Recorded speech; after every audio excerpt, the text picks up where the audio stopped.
Well.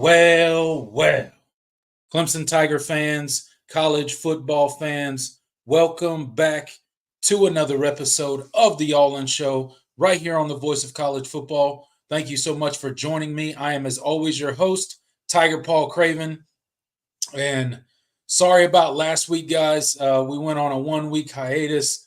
Jordan had stuff going on. I had stuff going on, and we just could not make the show happen. We really wanted to, but it just couldn't happen for a couple different reasons. So I appreciate your guys' patience. Thank everybody for showing back up this week. We got 10 people in the live chat right now. Thank you so much for showing up.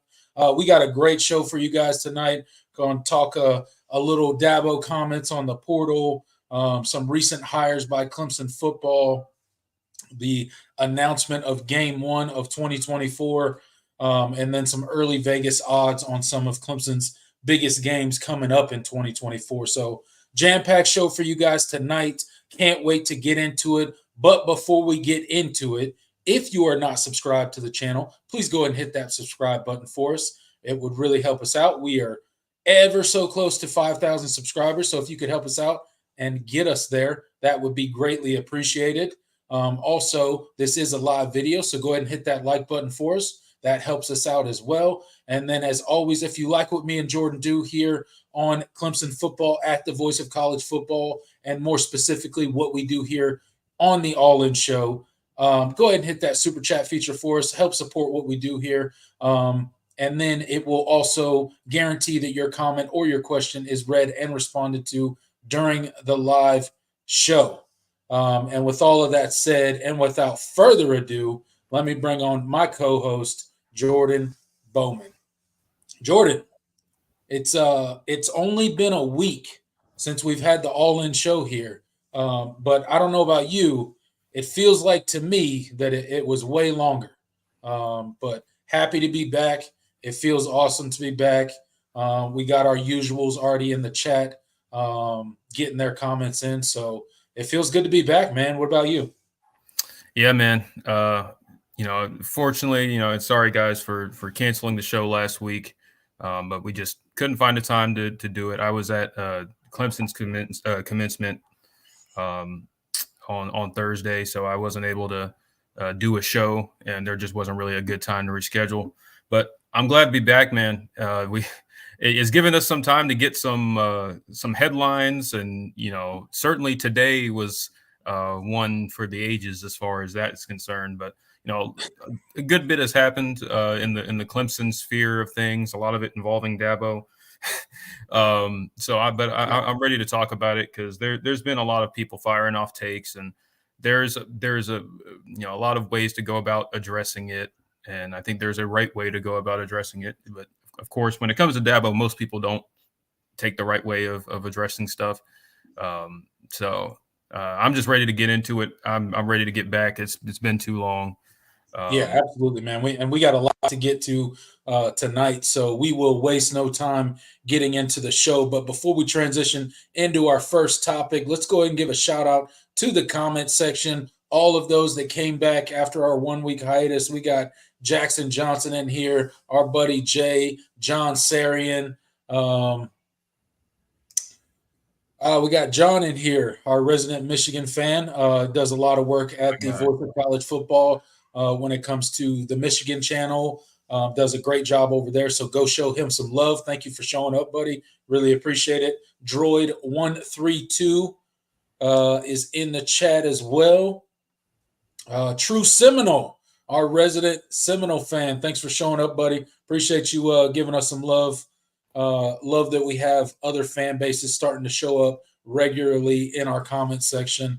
That's always healthy for the show to have some other perspectives, and occasionally there's some good trash talk in the comment section as well, which is always fun.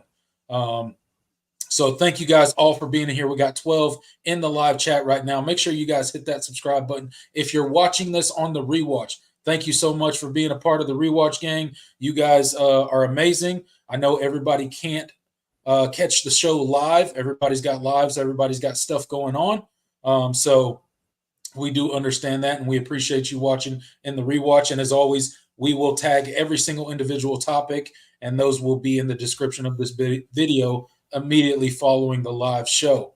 And Jordan, let's go ahead and transition into our first topic of the night, and we're going to go ahead and kick it off with Dabo's comments.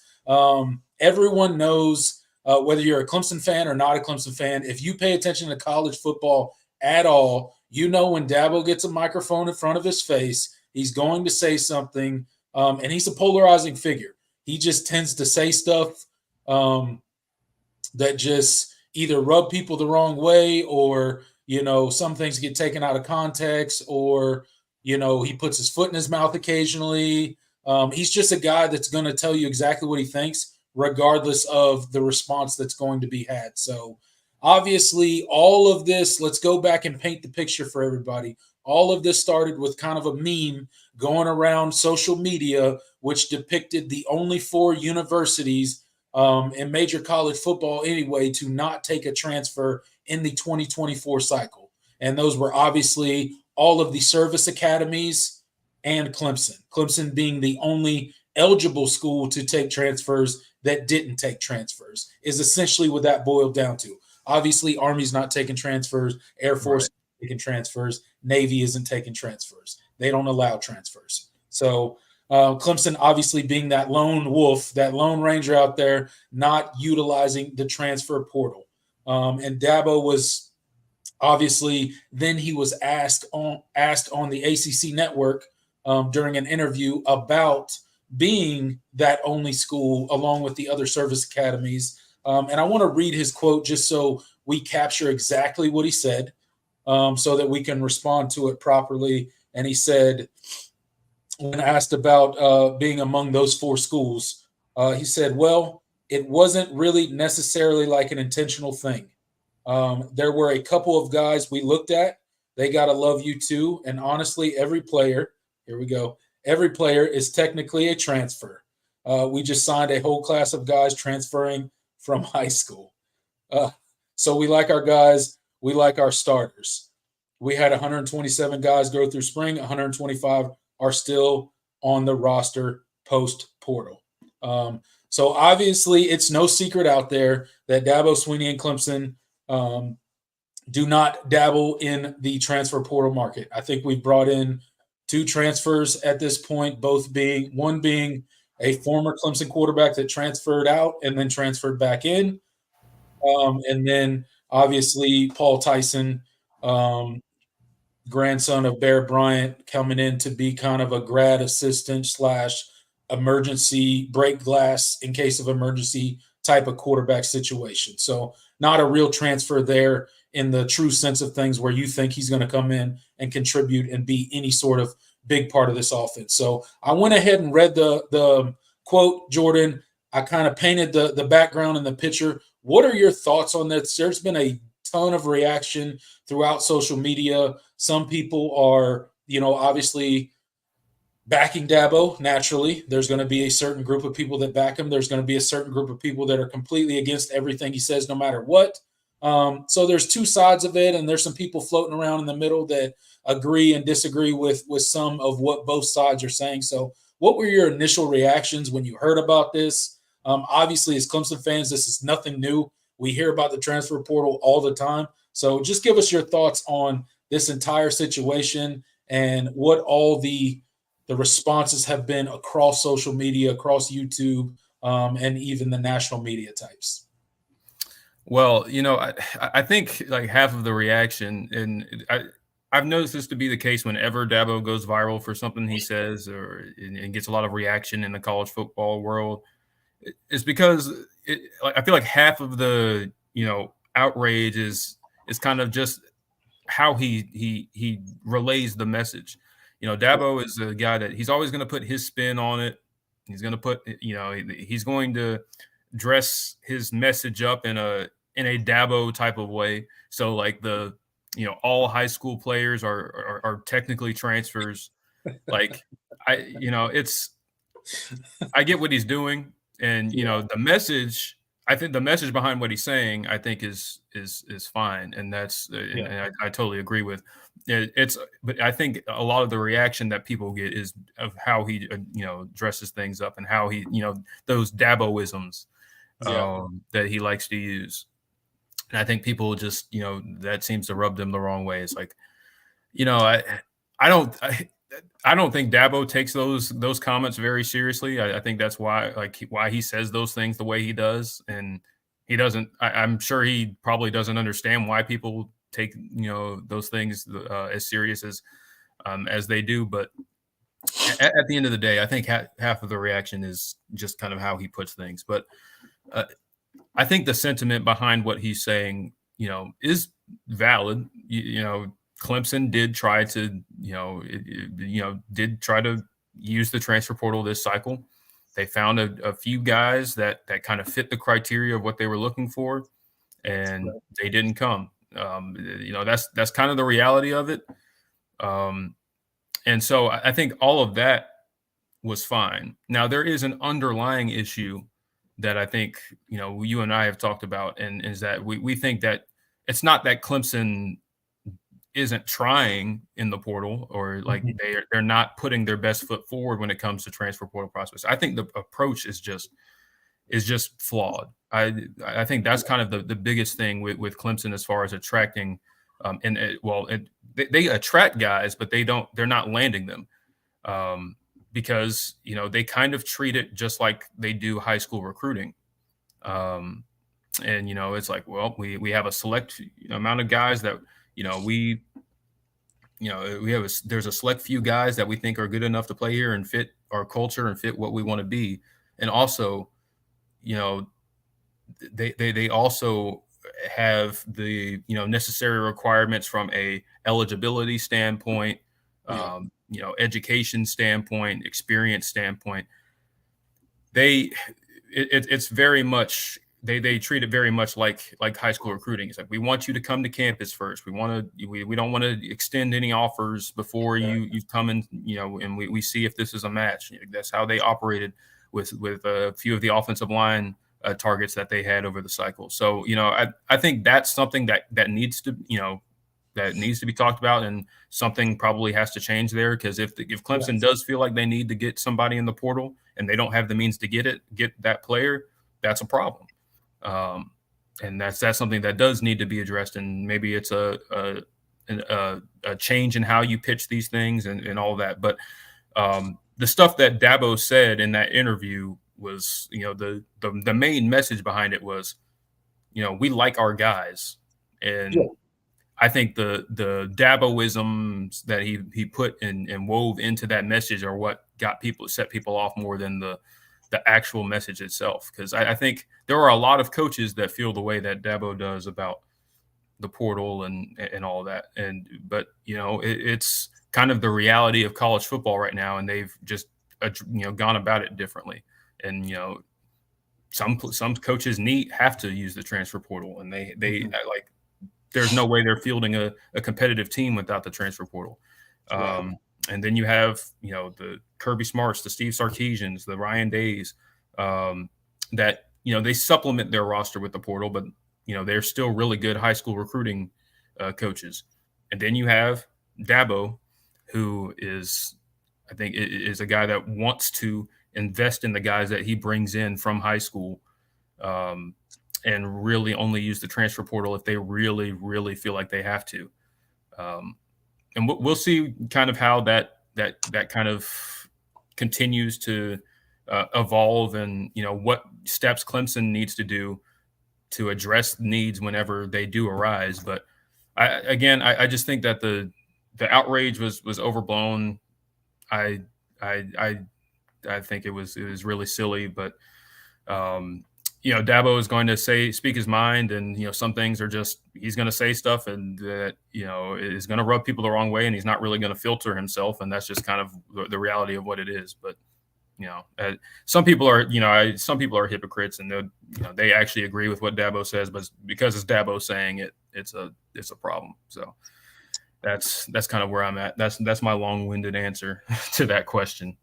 Yeah, absolutely. And I 100% agree with you. I mean, I think you bring up a lot of points, and I think people kind of don't look at the entirety of what he's talking about, and really the transfer portal as a whole, and really take in all of the factors that go into this, right?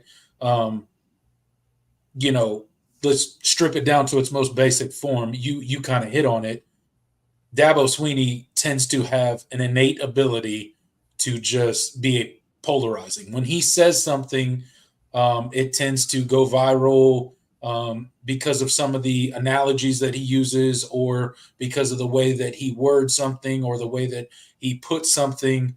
You can go back to the NIL comment where he was like, God's, name, image, likeness type comments that he makes. He always makes these, some people call them corny comments, or, off-putting comments, or some people don't like it. That's just who Dabo is. That's how he's always been. He's never changed. He's not going to change the way that he interacts, answers questions, and communicates with the media. And for a lot of fans out there, they're always constantly screaming about, I hate coach speak. I want these coaches to be authentic. I want them to speak, truly and honestly. And then sometimes they kill coaches for doing the exact thing that we all say that we want them to do, right? So that's the first layer of it. But getting aside from that, just talking about the transfer portal and some of the problems with Clemson in the transfer portal is, I do think, like, we made a concerted effort this past season, as soon as the season ended, to bring in one of the biggest needs on Clemson's football team. And we'll talk about it as summer goes and as we start previewing games and all that kind of stuff. The offensive line. We know we have issues along the offensive line. We think we have a lot of talent that can be developed, but it would have been nice to bring in at least a veteran center along the offensive line to kind of anchor these guys and really kind of kick off the Matt Luke air when it comes to Clemson offensive lines, right? But it didn't work out. They went after 4 different guys. None of them, a couple of them didn't even make it to campus. And the reason that they didn't, it's because you're right. The way that Clemson recruits, they are treating the transfer portal like they treat high school recruiting. And if anybody knows anything about Clemson and high school recruiting, they slow play it. They want you to come to campus. They want to meet you. They want to go meet. They want to go see you. They look at grades. They look at all these different factors, right, to see if you are a fit for Clemson and what Clemson's got going with the team and the culture and all of the above, right? Well, in the transfer portal, you don't have that kind of time, especially when it comes to the biggest names that enter, okay? The other layer of it outside of that, and some of that probably needs to be, to your point, revisited by Clemson, how they approach the transfer portal and how quickly they're making these offers. Some of that probably does need to be revisited. The other thing is the NIL piece of the transfer portal. Your biggest names, not all, but most, are looking for big NIL payouts. Everyone knows, if you follow Clemson closely, that they don't tend to lead with NIL, even in high school recruiting. What does Clemson mainly use majority of their NIL dollars for? They use it for roster retention. They try to keep the guys in the building that are already in the building. That's where they use most of their funds, right? And maybe there can be some tweaks there. But again, Clemson's not the biggest school out there. They don't have this huge alumni base, right? So again, we've said it in the past. We've talked about it before. They have to be diligent with their NIL funds, right? They're not unlimited. Yep. There are limits to this stuff. So using them the best with the maximum amount of impact, they feel like right now, it could change, but they feel like right now that is roster retention. So that's where they focused at. So that's another layer of it. And then also you got to convince these guys to come to your university. It's not, I know the analogy that has been made before. It's not like going to, Walmart and going grocery shopping and you're just grabbing stuff off the shelf, right? Like, you can't make anyone come to your university, right? You're competing with the other best football programs in the country for all of these guys as well. So, and some of these universities, regardless of whether they're a better football program than you or not, some of them are willing to offer guaranteed playing time. Clemson's not going to do that. They're just not. It's not going to happen. And that's another reason that they are struggling when it comes to landing transfers that they have tried to land, and will continue to struggle going forward if all of that continues. So I think, there's multi-layers to it. It's easy to say, well, just go grab transfers, just bring in a transfer. Well, there's a lot of factors, and it's not that easy. And also, you don't want to just bring people in just for the sake of bringing. Like, I don't Right. want Clemson, as much as I believe Clemson should use the transfer portal for certain positions. I mentioned center, right? Defensive or the edge position was a big question mark heading into spring. Obviously, they decided to move Peter Woods over there, move Caden Story over there. And we've seen some development with some of the younger guys that have really stepped up. We saw it in the spring game, right? But going into spring, we really were like, ooh, defensive end could be a real issue this year, right? So that could have been somewhere we went in the transfer portal. So I'm not saying Clemson doesn't need the transfer portal. They shouldn't use it. They should use it when it's beneficial to them. But, we don't need to run out here and just bring people in just to bring them in. I don't want them to just go land somebody so they can shut everybody up, right? Who's not going to contribute, who's not going to be a valuable asset to the program. So, I mean, I get part of the frustration by some Clemson fans, but at the end of the day, that's Clemson's philosophy. That's Dabo's philosophy. That's the way that he's going to do it. And I understand some people's viewpoint. They think that it's not possible to win in today's age of college football without leaning on the transfer portal, at least somewhat every single season. We're going to see, because Dabo's going to try to do it. He believes wholeheartedly in high school recruiting. That's where he's going to build his roster. And I don't really see that changing. And I know that irritates a lot of Clemson fans, and some Clemson fans like it. But at the end of the day, I really don't see Dabo changing that philosophy. Recruiting hasn't really fallen off for Clemson. So, we'll kind of see how it goes. But I think, to your point and to kind of how you ended it, like, I do think a lot of it was overblown. And part of that's just because it's Dabo Swinney. Yeah. He's like I started it off saying, he has an innate ability to just go viral with some of the stuff he says. I wish he wouldn't have said the whole we just signed a whole class of high school transfers. Yeah. Like, that's the kind of corny stuff that I'm like, all right, Dabo, like, you didn't have to say that. Like, you could get your point across without saying that. But again, like, I don't think he's serious when he says stuff like that. He's just like, poking back at the media for constantly asking him these portal questions, because literally every time he gets a microphone in front of him in the offseason, he's asked about the portal. When are you going to take a portal player? Why aren't you taking portal players? NIL, portal, NIL, portal, NIL. And that's the frustrating thing too, because I feel like this has dominated the talk around Clemson in the offseason. It's really frustrating because in a lot of ways, because yes, I wish Clemson had dipped into the portal for a couple spots. Yeah. But it's completely overshadowed the fact that Dabo has overhauled the coaching staff. Yes. He made two big hires this offseason, made a massive hire last offseason. They've brought in extremely impact, players, in the 2023 class and in the 2024 class, especially on defense in 2023. You bring in 2 5-star wide receivers that we both feel are really high on and feel like could contribute immediately.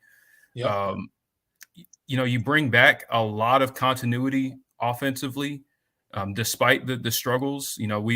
We still feel like this roster has, a lot of talent. And of course, there's a lot of things to like about this team heading into 2024 that have been completely overshadowed because, Dabo didn't take a transfer. And that's kind of the frustrating thing for me, because we have our reserved optimism because, just the past 3 years have certainly been a dip in as far as what we've grown to be accustomed to, but we've seen the steps that Dabo and the program have taken to right the ship beyond using the transfer portal that I think have gone overlooked by the majority of, and I think that's kind of the thing that it just makes me frustrated and annoyed, because it's like, man, it's like I'm tired of talking about the transfer portal at this point, because it's like it's a moot point. It's a moot point.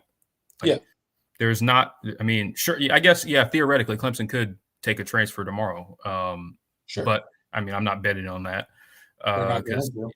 the window is just for guys entering, and not, you can sign whenever your school lets you sign. Right. Yeah. But like I'm tired of that talk, because it's like, man, we could be talking about, oh man, Clemson has really upgraded the wide receiver core. Man, look at all that young talent they have on defense. Look at the class that Phil Maffa is poised to have a breakout season.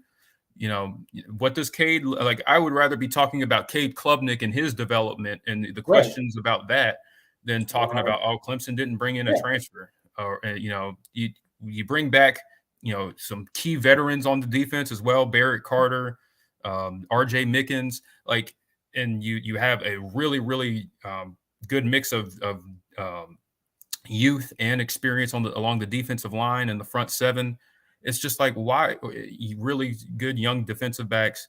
Like, why are we fixating on this transfer portal issue when there are a lot of things about this Clemson roster that I feel really good about and think will be successful in 2024, but we can't get past it because it's the only thing people want to talk about regarding Clemson, and that's kind of it's kind of annoying. I mean, it is absolutely frustrating, and the narrative around Clemson is, as a Clemson fan, to your point, it is really frustrating because it's always about NIL in the portal. That's all you ever hear mentioned. Anytime somebody's making a video or talking about Clemson, it's about NIL in the portal for 90% of it, right? They probably couldn't name you any of the guys. Like, they don't even talk about names on the roster. They have no idea. They don't know who TJ Parker is. They don't know who Peter Woods is. They don't know who Cleo Barnes is. They don't know who Brian Wesco is. They don't know who TJ Moore is. They don't know who Christian Bentaker is coming in. They don't know any of these guys that are coming in and improving this roster. They know nothing about Avion Terrell. They think we just lost Nate Wiggins and we have no replacement. We're just lost in the sauce. We got no. If you listen to people that don't really follow Clemson, we have no wide receivers. None. No one knows any wide receivers. Tyler Brown, Antonio Williams, they don't exist. Jake Brenningstool, at tight end, who's that? Yeah, Jake Brenningstool, who's that? I ain't never heard of him.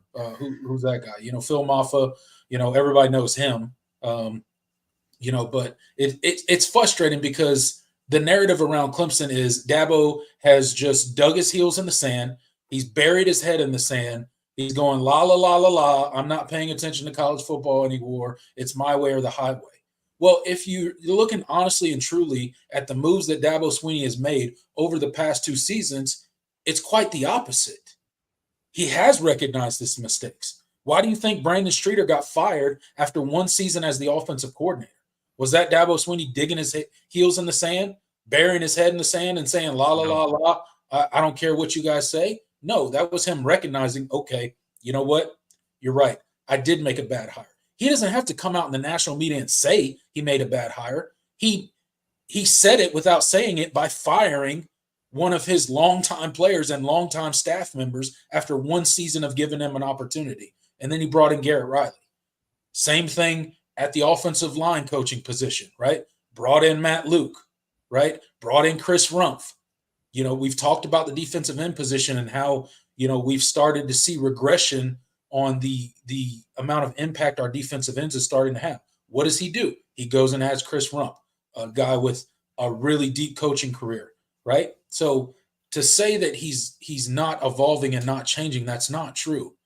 He has made changes. We are bringing in talent through the high school ranks. Are we landing the Keon Colemans, the Johnny Wilsons, those type of players through the transfer portal? No, we're not. But we're not freaking 49th in recruiting either.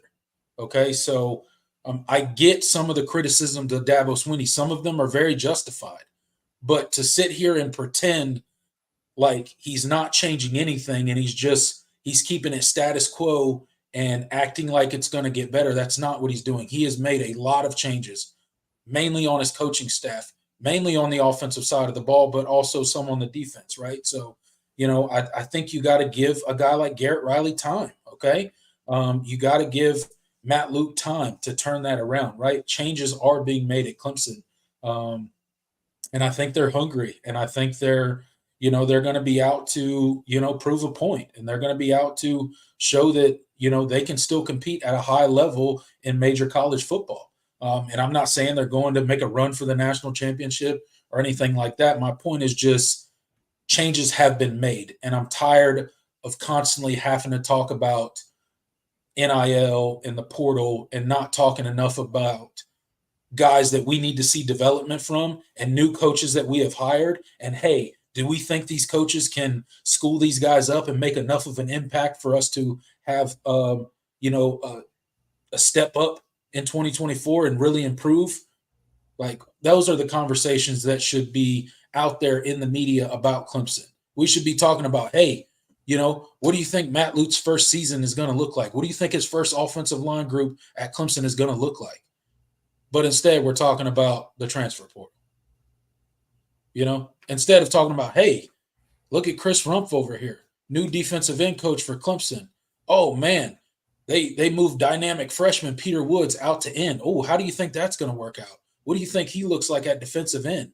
How do you think Chris Rumpf's going to be able to utilize him out opposite TJ Parker this season? But instead of talking about that, we're talking about the transfer portal, right? So I agree with you. It is frustrating, but at the end of the day, they're going to go with the clickiest story they can, the most polarizing story they can, the one that's going to rile up the most people they can. And I get it because, that's how you pay the bills. And to that point, like I saw today on Twitter, rivals of all sites, like they tweeted out, the Dabo quote, and they completely butchered what he said. I think they said something like Dabo says the players in the portal aren't good enough to play at Clemson. No, he didn't. he literally did not say that, and they didn't post the full quote. They didn't post the video. They didn't say. They left out the part where he said most players aren't good enough in the portal, aren't good enough to play at Clemson, which is. And why is that a controversial statement? I don't know, because that's the case at every top program. Most of the players aren't good enough to play at Georgia. Most of them aren't good enough to play at Ohio State, Michigan, Texas. Like, what are we talking about here? Like, he didn't say anything controversial. Like, that's what I'm saying. Like, people take a statement, and he didn't even say that. But even if he did say that, to me, that's not controversial. Like, Of course, most of the players in the portal aren't good enough to play at Clemson. Clemson wouldn't be where they are today if most of the players could just come from the portal and start at Clemson. We'd probably be in a very bad situation. Yeah, we'd probably be a 4-win team, but instead we're not. Okay, so I don't think that's a controversial statement at all. But again, Dabo Swinney's kind of that polarizing figure, and he just tends to have that effect on people. I think it's kind of some of his mannerisms and the way that he talks and the way that he explains things, but. It is what it is. Everybody knows the deal. And at the end of the day, Clemson's got to go prove it on the field in 2024 and show the improvement and show that these new coaching hires are going to work out and there's going to be improvement. And the trajectory of Clemson is going back towards winning 10-plus games a season versus going backwards that we've been doing the past 3 seasons. So it's all in Clemson's hands. It's in this coaching staff's hands. It's in these players' hands. They can change the narrative starting in 2024, right? So, and that's what has to happen, right? And we'll see. We'll see soon enough. Week one, we will see. We will see. So it kind of is what it is at this point. Yeah, man. Always fun when Dabo is in the media. It's fun to talk about. But let's. I think we've beaten a dead horse. So let's go ahead and transition. Yeah, let's go ahead and we'll go ahead and leave that there, leave those Dabo comments there and all that stuff. Thank you guys for coming to hang out with us. We got 28 people in the live chat right now. Go ahead and hit that like button while you're in here. Don't forget, we got the super chat feature available. If you guys like what me and Jordan do here on the All In Show, please go ahead and hit that super chat feature. get your comment highlighted and read on the live show and responded to. Thank you guys so much for being in there. Get your comments and questions in the live chat. As you guys know, at the end of the show, we will turn the show over to you guys and we will read your comments and questions. But Jordan, we have a new hire at Clemson University. Lorenzo Ward, former South Carolina defensive coordinator in the Steve Spurrier era. Most recently, I think he's coached at Chattanooga up until Dabo hires him as the assistant to the head coach. Did I say that title right? Yeah, you did. You Not did. the assistant head coach. He's the assistant to the head coach. Whatever that title means, I don't know. But we hire. It's just like The Office, man. Yeah. It's so funny, man. We hired Dwight Schrute. That's right. We hired Dwight Schrute for sure. But anyways, we hire Lorenzo Ward. Obviously, he had a good run with South Carolina during the Steve Spurrier era when they were absolutely playing out of their mind. And then they went back down to reality very quickly. Thankful for that. But anyways, what were your thoughts on this Lorenzo Ward hire? How do you see this kind of shaking out? What do you think his role is going to be? Do you think he's going to kind of help out with the defense or be kind of a defensive analyst type role, or where do you see him fitting in on this Clemson coaching staff? Yeah, man, it was a very surprising hire. I remember when David Hood, tweeted it out. I was like, making sure I was like Lorenzo Ward. I was like, man, that's like the first thing I thought was like, man, that's a name I haven't heard in a long time. Yeah. It's an interesting hire for a lot of reasons. I mean, Ward is a guy that has been in coaching for a really long time. And he had really successful defenses at South Carolina, especially during their, that 3-4 year run, where they were, winning 10 games, finishing in the top 10.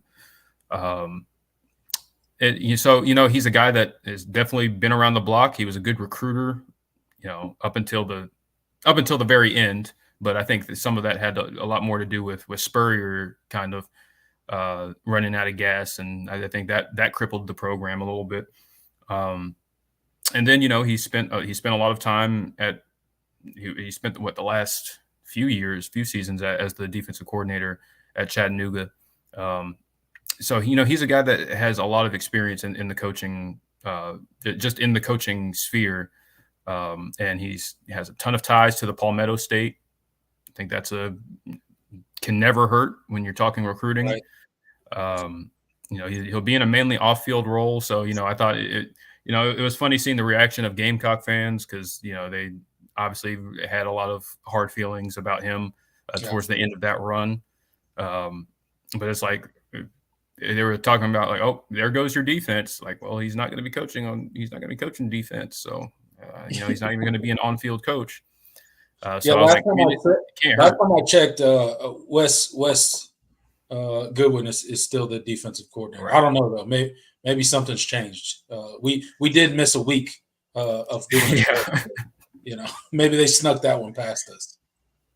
Yeah, that was the reactions were funny, but any chance that's part of the rivalry. It's like when Clemson hired Brad Scott to be the offensive line coach, and he eventually became the OC after he was fired from South Carolina back in the 90s. So that like it kind of they're going to troll, and it's like, well, so even if a guy was terrible in one role and he's being hired for a completely different one, they're going to say it's a bad hire. So I thought it was interesting. It's a low risk, potentially high reward type of move. He's not going to be involved in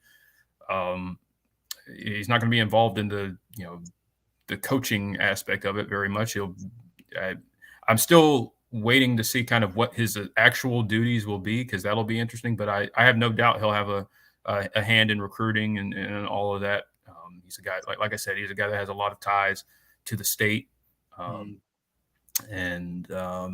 It could be a low-key move that helps the sort of recruiting apparatus and maybe potentially some other aspects of the program. But Well, I guess we'll find out more when more details come out, because it's been kind of hush hush as far as what he'll actually be doing. So we'll kind of find out about that. Yeah, we'll see. And it was somewhat obviously of a surprising hire. But they have Dabo Swinney, Lorenzo Ward both played at Alabama. They were both GAs at Alabama. So there is that connection there. And we'll see what his role turns into. Obviously, he's got a ton of Power Five coaching experience. 2009 to 2015 with South Carolina. I think I mentioned that most recently he's coached at Chattanooga, but he's also coached at Virginia Tech, Arkansas, and Louisville. So we'll kind of see what his role develops into. I don't know that even they know exactly what it's going to completely develop into, but it's not a bad guy to have on the coaching staff.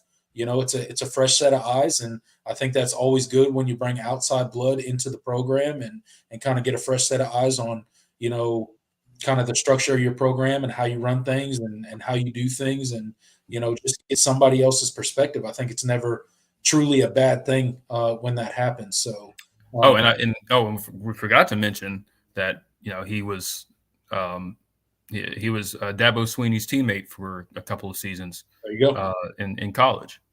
He's a Alabama alum, so that kind of fits the trend of Dabo hiring. Yeah, that's right. Yeah, hiring guys that he knew from his days at Alabama. So all about relationships. Yep. That's really what college coaching is. I mean, the coaching industry, the football coaching industry in general, is really about relationships. It's guys want to hire their guys, and that's right. I mean, it's and it's not completely unique to college football coaching or coaching and the coaching profession in general, although it may be a little bit more pronounced there. But it's really in every industry. Like that's it's true. How's the old saying go? It's not about what you know; it's about who you know. Right? I mean, that's just people are more comfortable hiring guys that they're familiar with. That's just how it rolls. Human nature. Pretty much, yeah, it's human nature. That's how it rolls in pretty much every industry or jobs out there. So, if you have a connection with, a certain person and they work for that, a certain company, it's probably going to be a little easier for you to get in there, right? Because somebody. So, but we'll see how it goes. I don't think it's going to have any sort of grand impact on Clemson either way. But we'll see how it goes in the years to come. Maybe he eventually develops into some sort of on-field role as there's turnover within the coaching staff, which is obviously inevitable when it comes to college football. So you obviously have to have succession plans, and maybe that's a potential plan out there for the future. Like, hey, you just got people kind of sitting there in the wings and learning how you do things and all that kind of stuff. So, or see even if it's just like a 1 year stopover, kind of like Chad Morris was this past year. Yeah, absolutely. That's a possibility as well. Like, hey, man, can I come hang out for a year and have an off the field role and help you, do whatever? Yeah, sure. Come on. Yeah. That happens all the time in college coaching as well. So we'll see what it turns out to be. But like I said, I don't think it's going to be super impactful in either direction. It kind of is what it is. It's an interesting hire. It's a news story. One, because he coached at South Carolina, and two, because they have the connection, the Alabama connection. So outside of that, I don't really think it's any sort of big deal. But we'll go ahead and leave that there. 23 people in the live chat right now. Make sure you guys hit that like button. Thank you so much for being here. As always, at the end of the show, we're going to turn the show over to you guys. So go ahead and get your comments in throughout the show. We try to star them and kind of set them aside to respond to at the end of the show. But we like to just get through our planned portion and then open the show up at the end to the comments. So because me and Jordan, we'll get sidetracked. We can't do it throughout the show. We'll be on here for 4.5 hours. Right. If we don't fly through our stuff first, we'll get too sidetracked. But thanks everybody for being here. And let's go ahead and talk about game one of Clemson's 2024 campaign. It's obviously no secret. The kickoff against UGA in Atlanta got announced earlier this week that it will be a noon kickoff. I'm going to be honest, that surprised me. I did not expect the Clemson UGA game to be a noon kickoff. Obviously, you know, everyone is picking UGA to win this game, rightfully so. Um, but I was surprised that a game of this magnitude, just the two brands of UGA and Clemson, obviously UGA being the standard in college football at this point in time. Obviously, Kirby Smart back-to-back national titles was a very close game away from going back to the college football playoffs last season, and very well could have won the national championship had they snuck into the college football playoffs last season. They're that good of a team. So a little bit surprised that a game of this magnitude. I remember back in the day, this used to be a rivalry game. This was, a very heated rivalry, one that I wish would come back on a yearly basis. And, that may be unpopular because of how good the Georgia program has become under Kirby Smart and how dominant they have become. But I would love to see these two teams play every single year. I love playing Georgia. It's always an exciting game to talk about and get ready for. And yeah, I mean, frankly, you can give your opinion, but I was surprised that they settled on a noon kickoff. Yeah, I was too. I just always kind of assumed it was going to be the night game. The matchup back in 2021 was a night game. Right. Just figured it would be the same. So obviously that wasn't the case. But I'm not upset about that. Strangely, it's like, yeah, it would be cool to play at night, but I would have been more upset if this had been a on-campus game. Like if this had been at Sanford, or if it had been at Memorial Stadium, I would have been like, oh, are you serious? Like you're going to rob college football of one of those atmospheres for a Clemson Georgia absolutely game. Like that would have been devastating. But part of me thinks that ABC wanted ESPN wants to compete with the with Fox with big noon kickoff and all of that, and they wanted a big time game to put in that noon slot. Yeah. And that's just, I have no reason to believe that. It's just kind of me speculating. And also, I would have been like, I think another thing is that obviously Clemson not being up to the standard that we had known them to be definitely hurt as far as this goes. Mm-hmm. But after the last two seasons, having Monday night, having to wait till Monday night to play football and watch Clemson play against two ACC programs, like it's kind of a refreshing change of pace for opening for week one. We wake up and we're playing at 12 o'clock. Like it's kind of nice. I did not like those Monday night games, and not just because we lost to Duke, but it just I didn't like that in general. I didn't like opening with Georgia Tech either, even though we beat them by 30 points. Like I get why the ACC did it. They wanted to take advantage of that Monday night time slot, but it's like you're kind of wasting it on a game that nobody cares about, really. Right. I mean, you have one. They're doing the same thing with Florida State and they open with Georgia Tech, right, in Dublin. Dublin. I think that's a Monday night game. Like ridiculous. Like who cares? To be honest, like if it was one of your bigger brands, playing in week one, it would make sense. But I'm just, it's silly. I don't really get it. So I'm not as upset about it being a noon game as some other people are. But I would have been fine if it had been a primetime game. But it's whatever. Hey, and hey, maybe it plays into Clemson's favor. Maybe Yeah. you take some of the air out of that stadium. So who Yeah, knows? and that's true. Obviously, it's not a home game for Georgia, but it's kind of a home game for Georgia playing in Atlanta. That's kind of their home away from home, if you will. I was disappointed, but when you put it like that, it is far better than having to wait until Monday to play, which we've done for the past 2 seasons with the Georgia Tech and the Duke game that shall not be mentioned any further on this channel. Uh, but that was terrible to me. Like waiting until Monday to play to be the last college football team to play on opening weekend for 2 years in a row was absolutely ridiculous. I'm just over here like looking at the ACC like, what we do to you, man? Like, why are we being punished? Because that's what it felt like. I would have rathered this game be a night game, be that premier time slot.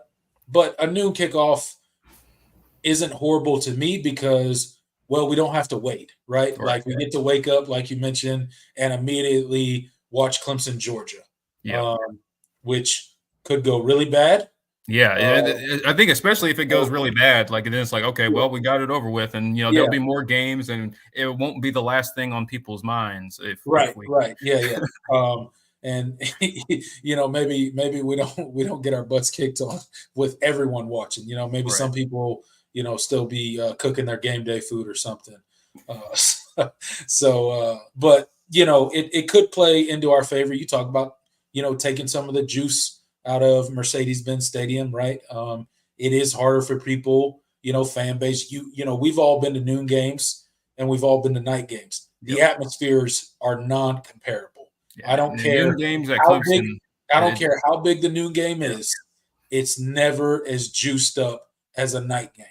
right. Those night game, especially in the Valley, like I mean, all the juice, right? But it's really tough for fans because I mean, most noon games, kickoffs already happened. We're 3-4 minutes into the first quarter, and people are still filing into the stands, right?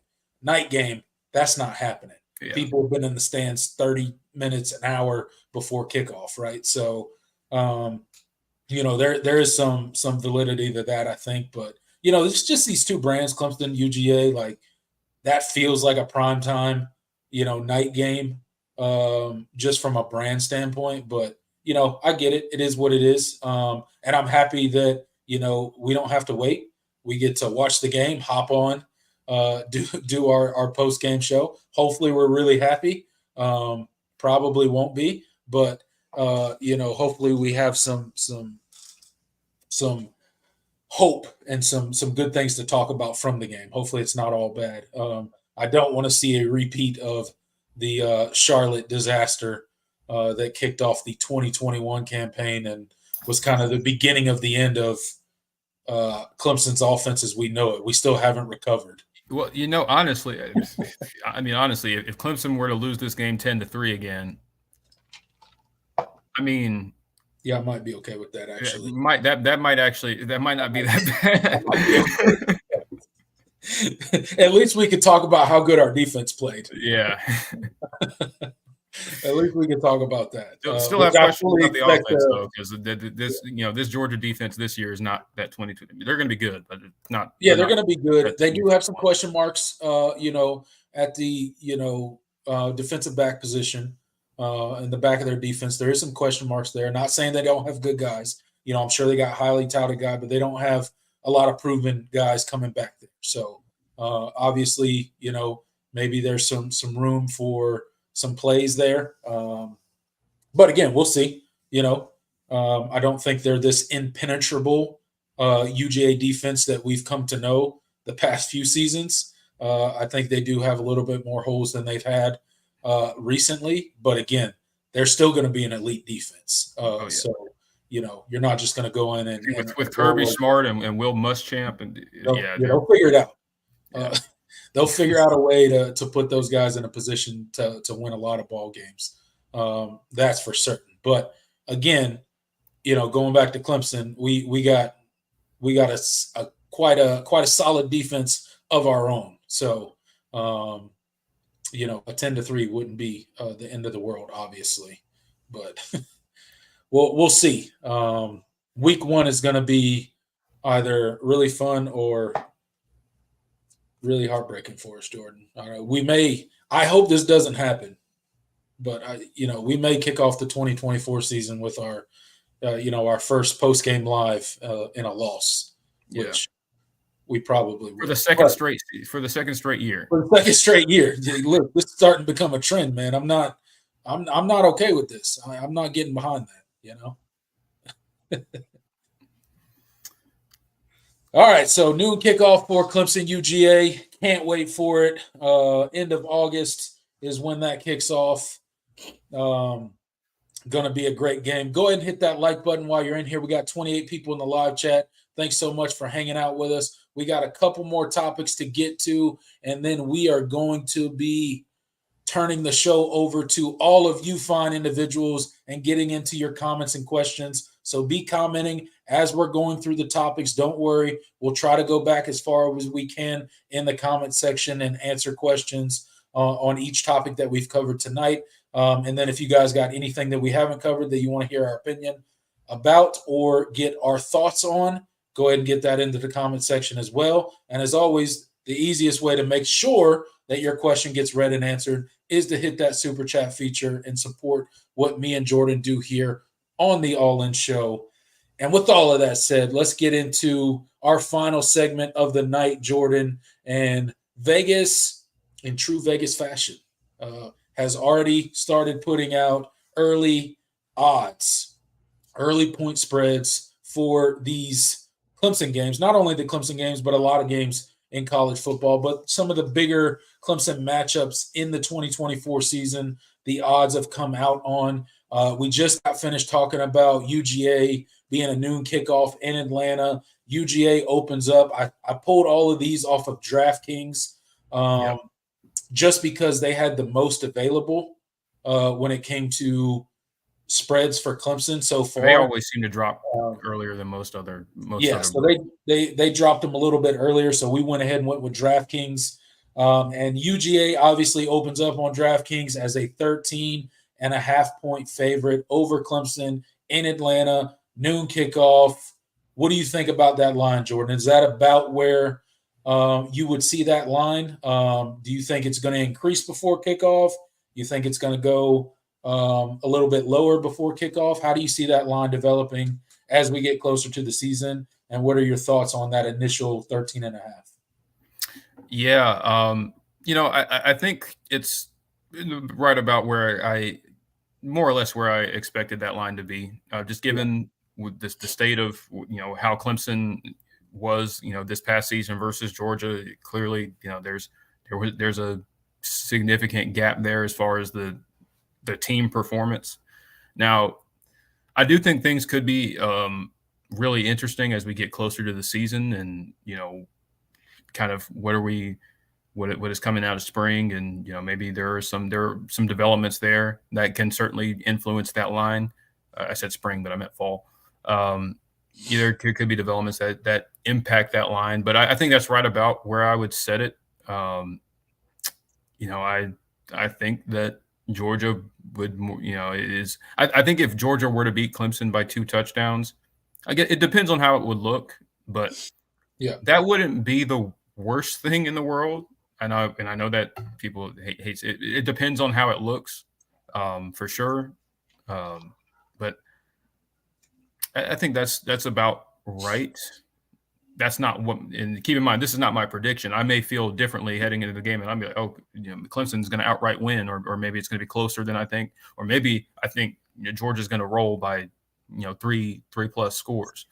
But as of right now, where we stand today with where both programs are and where rosters are, Georgia's bringing back their starting quarterback, an all SEC quarterback that projected to be a first round pick, and a lot of weapons on offense. That makes sense why they're a double digit favorite. So I'm not this one. I think some Clemson fans felt a little slighted about it, and I kind of understand it, because I do think Clemson's defense is going to be really good this year.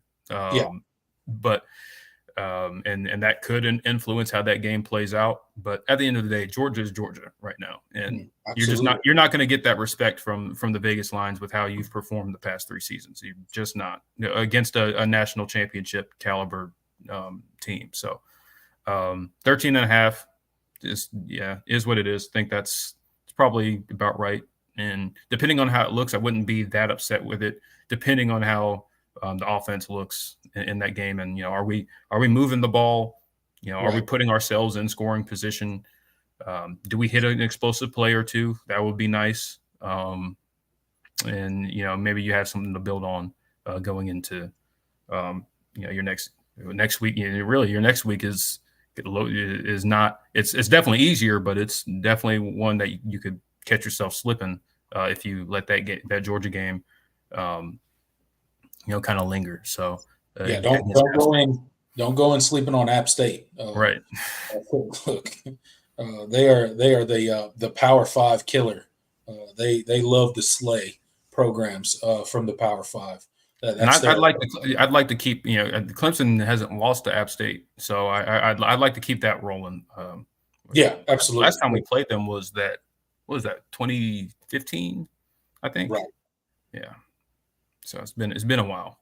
Yeah, we can't allow that to happen, especially with how Clemson's season shapes up with it. A lot of big games happening in the first month and a half of our season. You can't afford to drop those first 2 games. Obviously, everybody's going to pick, UGA to beat Clemson, but you can't then make that much worse by, going and losing to a team like App State. No disrespect to App State, but you just can't let that happen.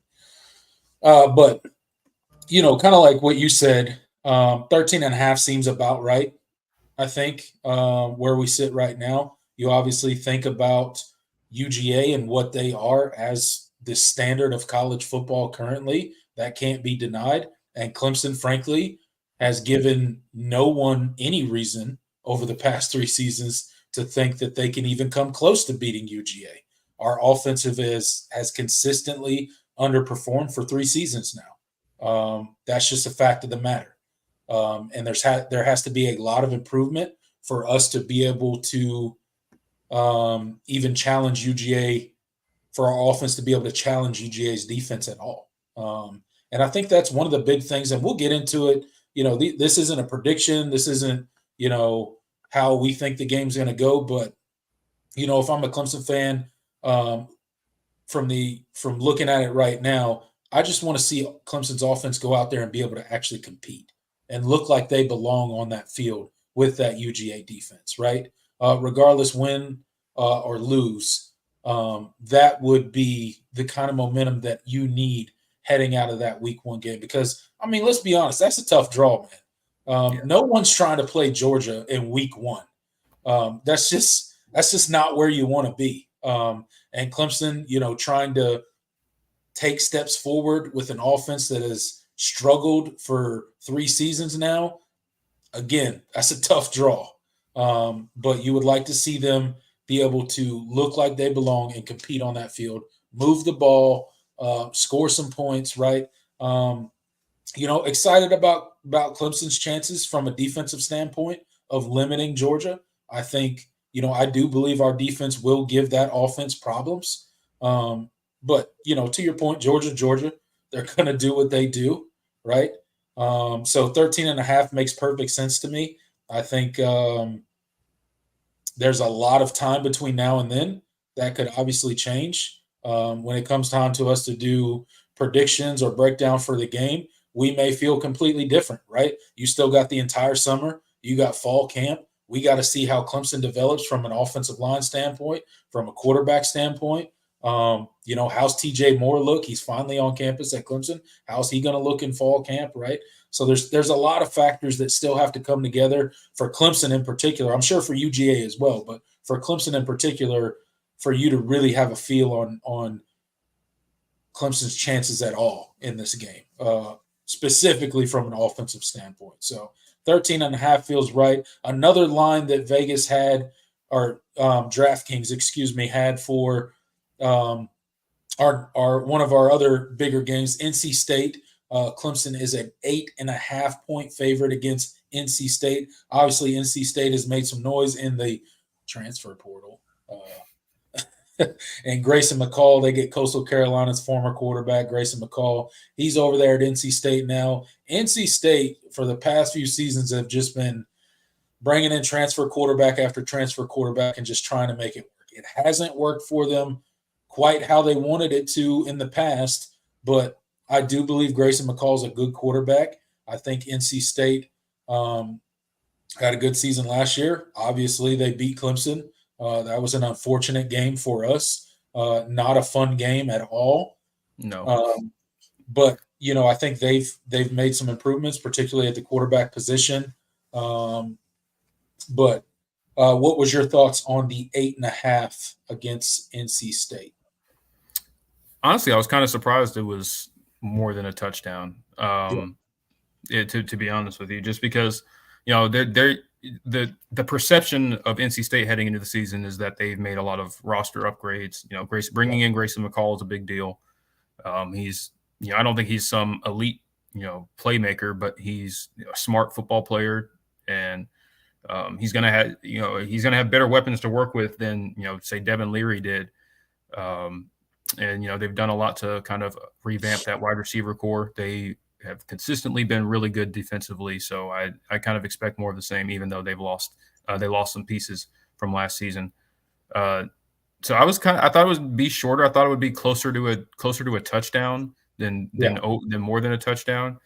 But that's I think that's also a testament to the respect that Vegas has for Clemson's home field advantage. Right. Again, they don't lose many games at home. And so that probably played into it. So I thought it was going to be a little bit closer, but that definitely could change. All of these could change as we get closer to the season. But for right now, I would probably set it a little bit closer to a touchdown, but I'm not. I think it's close. It's okay. That's a fine line. Yeah, I mean, and look, Grayson McCall, he's obviously, he's a baller. He's a guy that just his best plays are made off script. He's just one of those guys that kind of find a way, and those tend to be the guys that defenses struggle with, right? Because you call a good defensive play, and somehow he escapes the pocket, and they do scramble drill, and suddenly the ball's behind you, right? So you always got to guard against that, but I have full faith sitting right now. This obviously could change. That's a pretty good line. You got to consider, how tough Clemson is at home. You mentioned it. We just don't lose very often at home. It's a tough place to come play. Clemson plays very well. The crowd is always a factor when you're in Death Valley. So all of that stuff obviously is going to factor into those lines, and we'll see how the first part of the season goes, right? And that line probably will change due to how NC State looks, how Clemson looks, how the season's shaping up. Moving on to the next game that DraftKings has a line on, Jordan, none other than the Florida State game. Back in 2023, this was an epic game. It was a dueling battle. Tough break for us in the end to lose that game. Really tough. Hard to see how we kind of let that game slip away from us. I felt like we were in control for a good portion of that game, and we just kind of let it slip away. We stopped pressuring the quarterback. We stopped doing things that were working on defense, and FSU clawed their way back in and eventually won that game. But the whole storyline is completely flipped on its head this season. Everybody knows DJ Uiagalelei has transferred to Florida State. That's going to be the talk all the way heading up to this game. It's going to be DJ versus Clemson. Obviously, everybody knows how it worked out at Clemson for DJ. He transfers to Oregon State for a season. Now he is transferred to FSU. Obviously, this is going to be a big game. This is going to be a game that has real implications on who plays in the ACC championship. Obviously, it did last season as well. FSU got the best of us there. and we dropped a few other ACC games. But this is going to, be a big deal when it comes to seeding in the ACC and who's there playing in Charlotte come the end of the season. It's going to be a really big game. I trust our defense. FSU is, I think, a little light at the receiver position. I think they've definitely downgraded from where they were last season. And no disrespect to DJ, but I think they downgraded at the quarterback position as well. And that doesn't bode well against a defense as good as Clemson, as I expect Clemson's to be in 2024. With all that said, we are not favored in this game.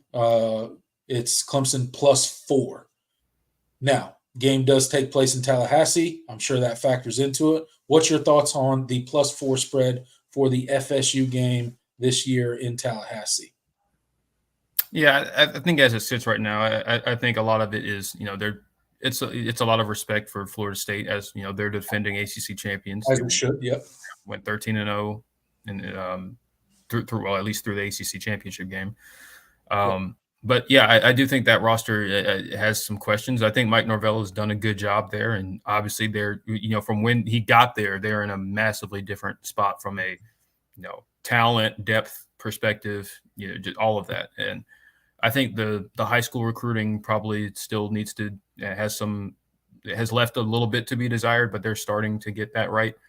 But I still have questions about that team, beyond just DJ Uyunglele. But I think are they going to be quite as dynamic at receiver? I think they have some guys. How do they look on the defensive side of the ball? I think they have some really good talented pieces, but got to see it. You got to see it again. They had a really good defense last year. Was that kind of a one-time thing? They hit on some really good transfers, and then now it's just kind of they're going to maybe regress back, or are they going to continue to stockpile talent defensively and put together really good defenses? So we'll kind of see how it goes, but I think that's about right. And I think it kind of, if you adjust for home field advantage, Florida State is closer. It would be like a 1-point favorite on a neutral field, so it's more like a pick 'em. As far as how these teams are viewed right now. And it reflects in the ACC championship odds too, because I think at one point they were co-favorites. I think recently Florida State jumped to like +280 and Clemson's like +300. So they're kind of right there with each other as far as how the betting market views these teams right now. So it kind of makes sense why they're like a field goal plus favorite. So, but as it sits right now, I would have that line a little bit closer, to be honest. But that could just be me being a homer. Yeah, 100%. It could be, but I kind of mentioned my factors and what I think is going to play into the game, at least as it sits right now. I would honestly take Clemson in the game, but I wouldn't mind,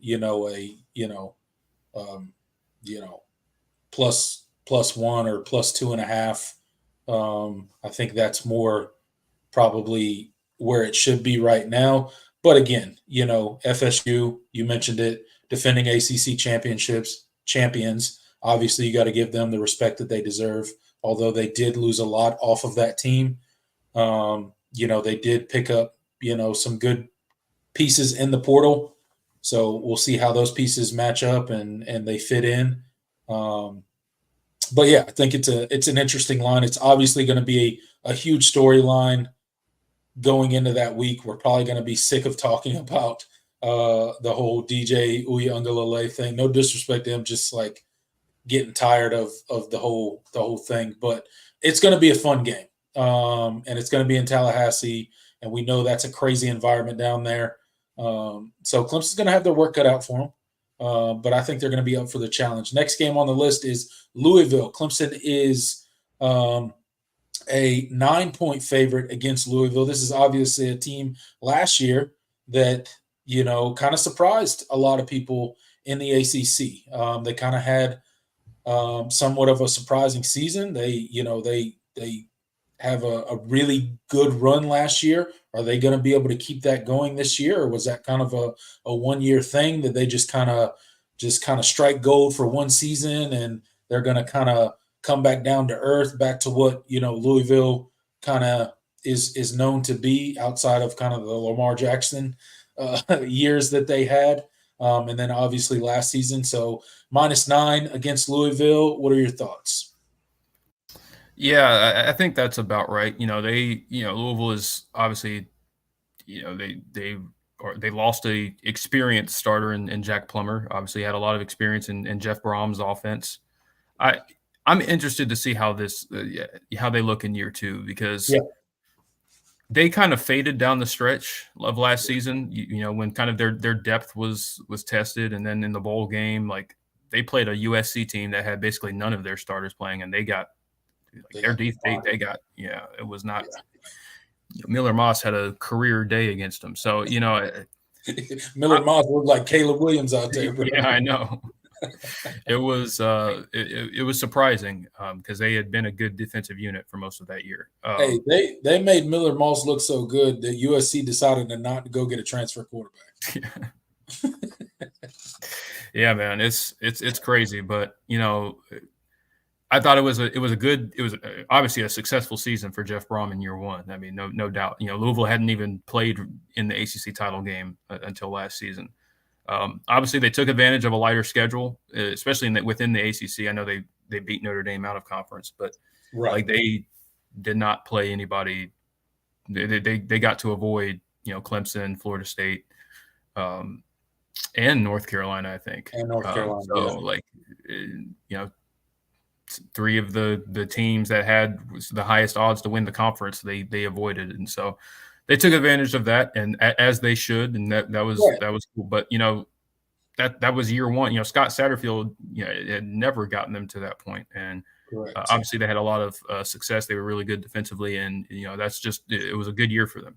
But now the question is have they did the transfers they bring in this year, are they going to hit? They brought in Tyler Shuck, I think is projected to be their starting quarterback.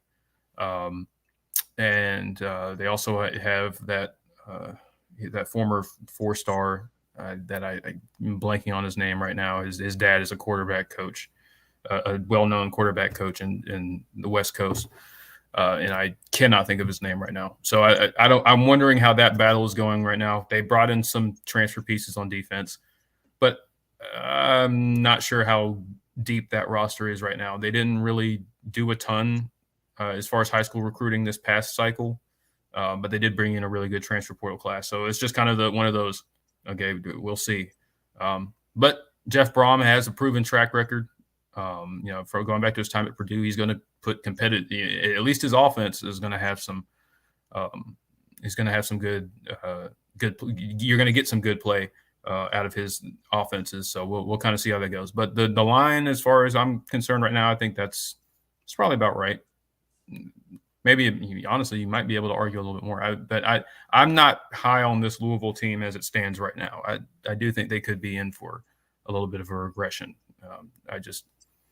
They had some really good pieces that held over from the Scott Satterfield era, and they hit on some really good transfers. But Yeah. I don't know if they're gonna do that twice, because they don't have, especially since they don't have the light schedule that they did last year. Right, exactly. They don't have the benefit of avoiding, the biggest of the three when it comes to football in the conference this year. So obviously that's going to affect them, and I think, to your point, the stars aligned for Louisville last year. It was kind of just, everything kind of worked in their favor, from schedule to transfers to, Jeff Brom just having an incredible first year and not taking anything away from him. I think he's a great coach. I think he's going to do really well at Louisville, but I do think they take probably several steps back in the second year. And that's not to that doesn't mean that he's going to fail there, or, they're just going to, completely fall apart, but it's going to be a much tougher season for Louisville. And they're going to take their lumps, and they're just going to have to give Brom time to build that program and really, instill his culture and get his guys in there and just because you can supplement your roster and you can have quicker success because of the transfer portal. But if you're going to sustain and become a program that's going to be there year in and year out, you got to build through high school recruiting. So, and that still takes time, even in the day and age of transfer portal. Building high school recruiting and building that roster, building that depth, that's still going to take time. So, now speaking of a roster, let's talk about the team in the ACC that has the most returning production from last year, and that is Virginia Tech. That's the final line we're going to talk about tonight. Clemson is a 5-point favorite. They are -5 against Virginia Tech. This is a lot of not only, a lot of the national media's a lot of people are talking about Virginia Tech. One, because of the depth that they have coming back, the experience, the proven guys that they have coming back. And, they're talked about as, maybe one of those teams that could do like a Louisville did last year, just kind of the stars at line and you kind of have a really good run due to the veteran experience you have and maybe some younger talent maybe popping here and there. So Virginia Tech's one of those teams that's kind of being talked about preseason right now as a possibility to make some noise in the ACC and maybe even backdoor their way into an ACC championship game if everything goes according to plan. So what are your thoughts on the line and then just kind of thoughts on Virginia Tech and how their season may go this year? Yeah, it's interesting. I'm happy that Clemson is getting to go up to Virginia Tech. It's been a while. I think the last time was the COVID year, and that was a weird game. Now that I think about it, I think it was like 17-10. That was the game. I think Virginia Tech, they held the ball for most of that game. They just kept Clemson's offense off the field. It was like 17-10 at the start of the fourth quarter, and then Clemson, or 24-10 or something like that. Then Clemson blew it wide open, but there was no atmosphere up there because of the COVID restrictions. Yeah. And I'm happy that Clemson is actually going up there. Virginia Tech is one of those venues, ACC venues, that I have not been to yet. I want to be able to make it this year. So that's exciting. But as far as the line is concerned, I think with how Virginia Tech finished their year, they closed the year really strong. And again, like you mentioned, they're bringing back basically all of their production from last season. Obviously, they're starting quarterback Kyron Jones, who had a lot of success. And he's a very, very dual threat quarterback, really tough to take down, and they've done a lot to address the wide receiver room and the running back room, and obviously defensively they feel really good about where they are, which given who their head coach is, Brent Pry, he's a defensive mind. That's to be expected. So Virginia Tech could be a really interesting team and a potential kind of dark horse to make some noise and challenge for Charlotte.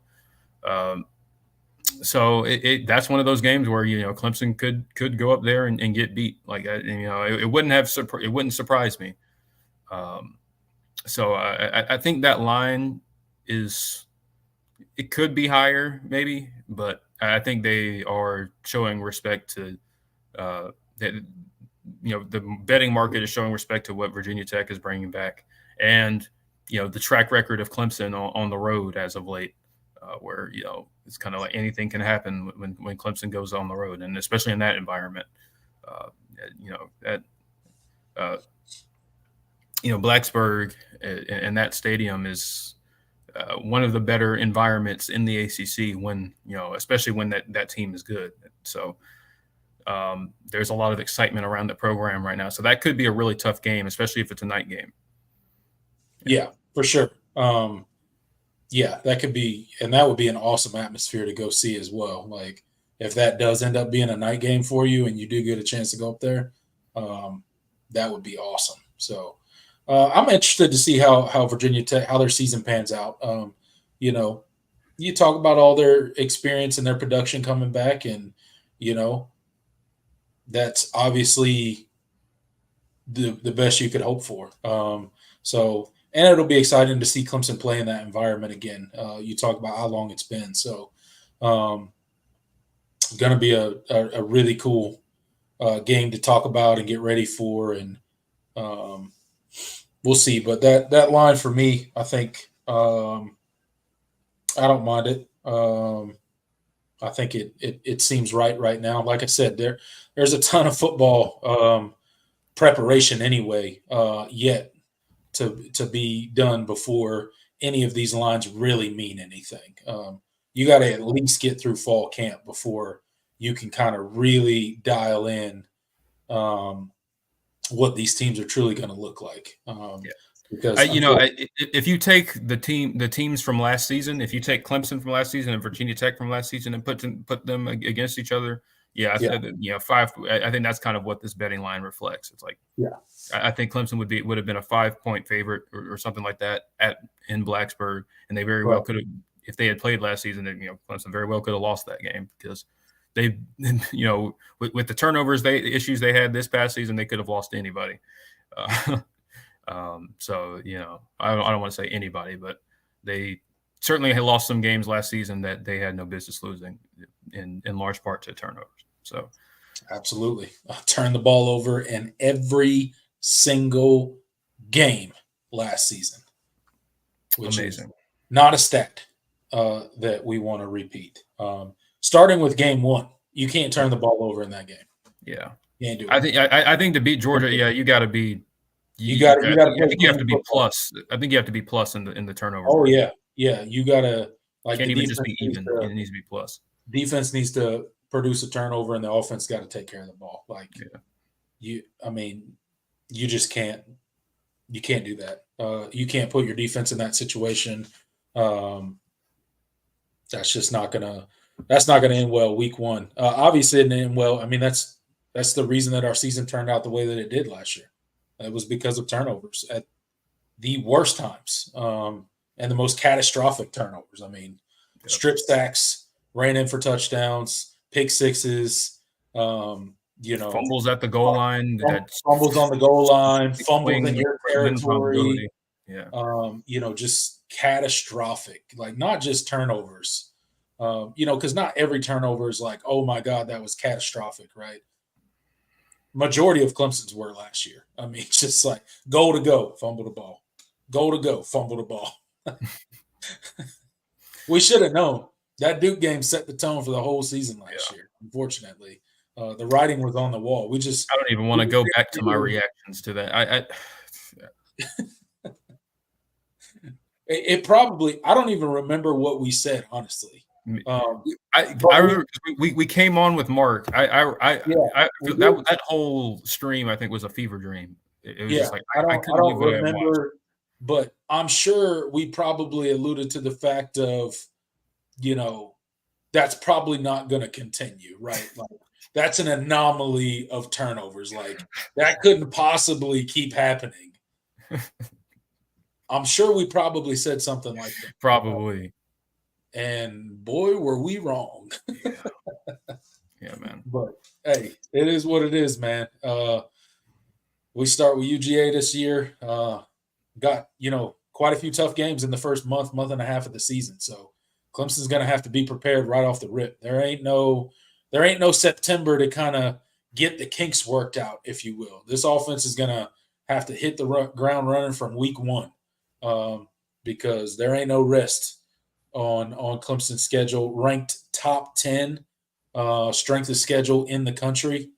So for all of those people that talk about, Clemson plays in the ACC and it's all, rainbows and unicorns and cotton candy, they got the 10th rated strength of schedule this season. So at least preseason at this point. So not an easy road for the Tigers. A lot of uphill battles, obviously starting week one.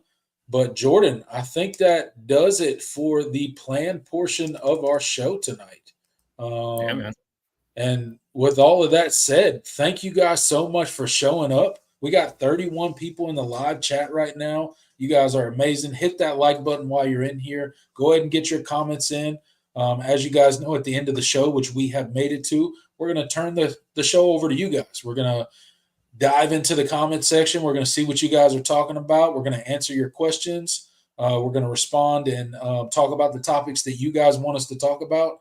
I mentioned at the top of the show, we are really close to 5,000 subscribers. So if you guys can help us get to that point, we don't need too many more subscribers. Tell your friends, tell your family, tell your college football buddies about the All In Show right here on Clemson Football at the Voice of College Football. We're right here every Thursday, 8 p.m. Me and Jordan chopping it up about Clemson football and about what's going on around college football and everything in between. So I hope you guys continue to come hang out with us, bring some more people in. You do not have to be a Clemson fan to come here and hang out.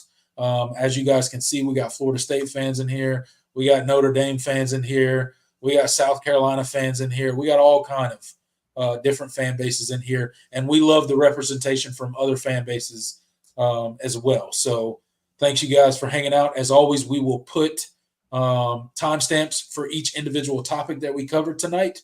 And with all of that said, Jordan, let's go ahead and send it to the comment section. See what the people are talking about. Yeah, man, let's do it.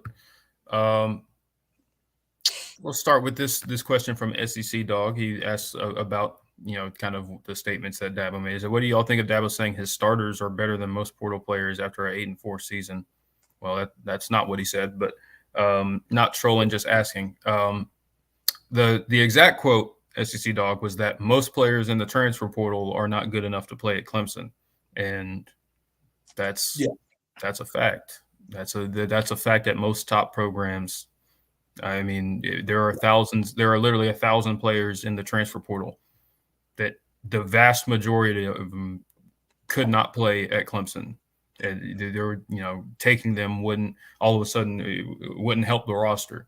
There's a select handful of players that would fit and that Clemson could bring in that would actually play. And the ones that could play at Clemson are the ones that everybody else also wants. And so, especially when you listen to the clip that he said this in, he was talking about it in reference to why, Clemson not taking transfers was not a solely intentional thing, and that there's reasons why they didn't land anybody. There's a very small pool of players that could play at Clemson, and then you couple that with these are the players that everybody wants, and again, the players that everybody wants are the ones that are jumping into the portal, and they have some of them already know where they want to be. You talked about that. They have a no contact tag. They know where they're going before they even jump into the portal, and then some of them are just jumping in to see what kind of offers they can get from an NIL standpoint. And as we talked about earlier in the show, Clemson is not in a position NIL wise to just be shelling out money in bidding wars. And that's just not how Clemson has operated. They don't lead off their pitch with NIL. And so I think that's certainly hurt as far as, landing guys. But then you have then when you shave those guys off of the already small pool of players that you could get, and you still have to be able to get them on campus, and they still have to want to be there, and they have to want to come to you. And because of how Dabo operates his program, the culture that he's built, he also has to make sure that these guys actually fit from a culture standpoint. Right. So that was, that's the part that everybody, all that stuff was, was left out when all the headlines and all the posts were talking about. And so that's one of the frustrating things when it comes to Dabo is like everybody likes to post a quote. They don't post a clip of, a clip or a sound, even just a sound bite, given the full context of what he said. They just take a quote, and sometimes they'll even just flat out misquote him.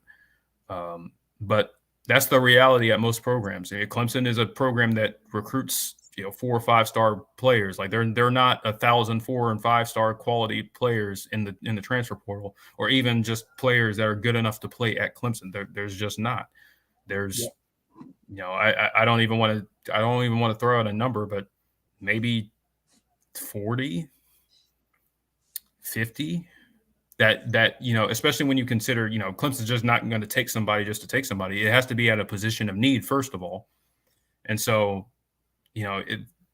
there's a very small pool of players that the rest of the country is trying to get. The other top programs especially are trying to get. And like Tiger Paul Craven mentioned earlier, is, you know, some of these schools are willing to offer more than you, and in a lot of cases willing to overpay to land, you know, some of these guys. And just Clemson is not in a position NIL wise. We don't have, you know, they're not broke by any means, but yeah, they use their NIL is for player retention. You know, Dabo talked about Clemson only losing 2 players in this spring portal cycle.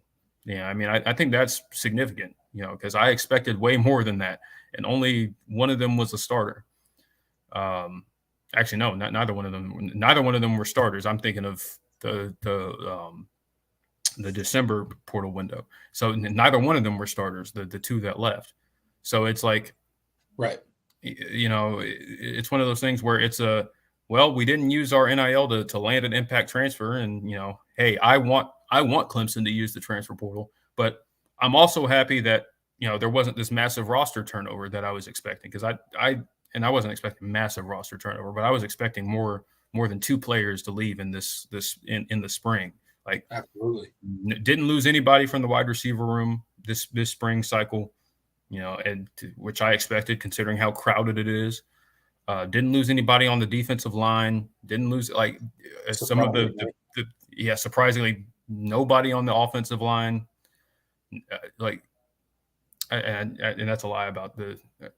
Actually, we lost one of each on the offense and defensive line, and that was it. And neither one of them were expected to play. And so you didn't lose anybody. You didn't lose any starters, which is a massive, massive thing, because there were a lot of opportunities and a lot of tampering going on with a lot of Clemson's impact players and Clemson was able to fend those off. So, I mean, I didn't want to make a long-winded answer of it, but there is a lot of things that were left out by the media about how Clemson goes about its portal strategy and kind of and what they do from a roster retention standpoint. And, you know, Dabo was kind of expanding on why, you know, it's a very tough line to balance when you're a program like Clemson that is trying to land transfer guys, just because of how they operate. So I don't know if you had anything to add on to that, but yeah, I mean, look, you know, we've kind of laid it out, and you did a really good job of laying it out. There's a multi-layer thing when it comes to these portal players. And I saw a comment in here. I'm not sure who left it, but, you know, who you cutting? All right. Who you cutting off the roster? Because at the end of the day, you got to cut somebody. There's only so many scholarships, so you gotta show somebody the door in order to bring somebody in. And if you're going to do that, you have to be sure, without a doubt, that player is going to impact your roster in a positive way. And, you know, not that you have to cater to your roster or baby your roster or anything like that, but, you know, there is, you know, there's a lot that goes into managing a roster and keeping a roster together. Right. It's not like NCAA. Right. Like, you can't just plug and play and these players don't have feelings and they don't, like, you know what I'm saying? Like, there's human dynamics to these rosters. And I'm not saying you got to baby these kids or, you know, oh, I don't want to hurt his feeling. I'm not saying anything like that. But the fact of the matter is you still do have to protect your roster, right? And your roster has to believe that you're going to develop them and give them the opportunities that you said you were going to give to them when you recruited them out of high school, right? And I think sometimes you can get in trouble if you're just yanking, you know, so many players off the portal and kicking these dudes out, right? There's a fine line. And I'm not saying Clemson can't take portal players. We've obviously made it clear that they could have taken portal players in specific positions of need. But this whole just grabbing them for the sake of grabbing them, like, if they're not going to be impact players and really impact your roster in a positive way, then what's the point of bringing them into your program? So I think that's part of it. But Absolutely. You know, and we talked about it when we did the segment. Like, it's not controversial to say most players in the portal aren't good enough to start at Clemson. It's just true. You know, we're not to the level of program that Georgia is, but the same thing's true for Georgia. Same thing's true for Alabama and Ohio State and Michigan and, you know, USC and, you know, whoever else you want to name that is at or towards the top, you know, part of college football. Most of the portal players aren't good enough to start at those places. So why am I going to divvy up NIL just to get this guy in when he's not really better than what I got? So what's the point? Am I doing it just to appease people and, oh, see, we got portal players, right? You know, I think there's ways to do it, and Clemson, you know, to your point that you made earlier on in the show, Jordan, Clemson's got some evolving to do with how they recruit the portal. So that's going to be some growth that they have to do as a staff and how they approach that and all that kind of stuff. But, you know, adding players for the sake of adding players is just, that's dumb to me. And I don't think, and I know, you know, we talked about, there's comments out there that are kind of being misrepresented of what Dabo said. He didn't really say that his players are better than the portal players. But even like I said back when we talked about it, even if he did say that, I don't think that's controversial. Right. Like, when you're a program to the level that Clemson is and you recruit to the level that Clemson does, that's just a fact. Right. I mean, 70, like what was it, 75% of this roster is blue chip players. Like, that's what I'm saying. Like, it's full of 4-star players. Like, of course, most of the portal players aren't good enough. If they were, we'd be in a much worse place than we are right now. Yeah, we'd be very much. And thank God we're not there, because there are programs that are there. You know, as much as Clemson has slipped in the past 3 years, we're still recruiting at a very high level. We still have amazing talent on the roster, right? Now we got to start turning it around and going back towards the direction of making and competing in the college football playoff. But to this point, you know, our recruiting hasn't fallen off, and our talent is still there. So we just got to work some stuff out with some new coaches that have been hired and giving them a chance to get in there and develop the talent that they have in their rooms and hopefully turn this thing around. Absolutely. But I don't think the portal would make this huge, like, I don't know. I don't think the portal is the problem with Clemson, right? Right. There were some coaching hires that were the problem with Clemson. There were some developmental issues. There was probably some misses on some recruits that were some issues. There was a lot that went into it.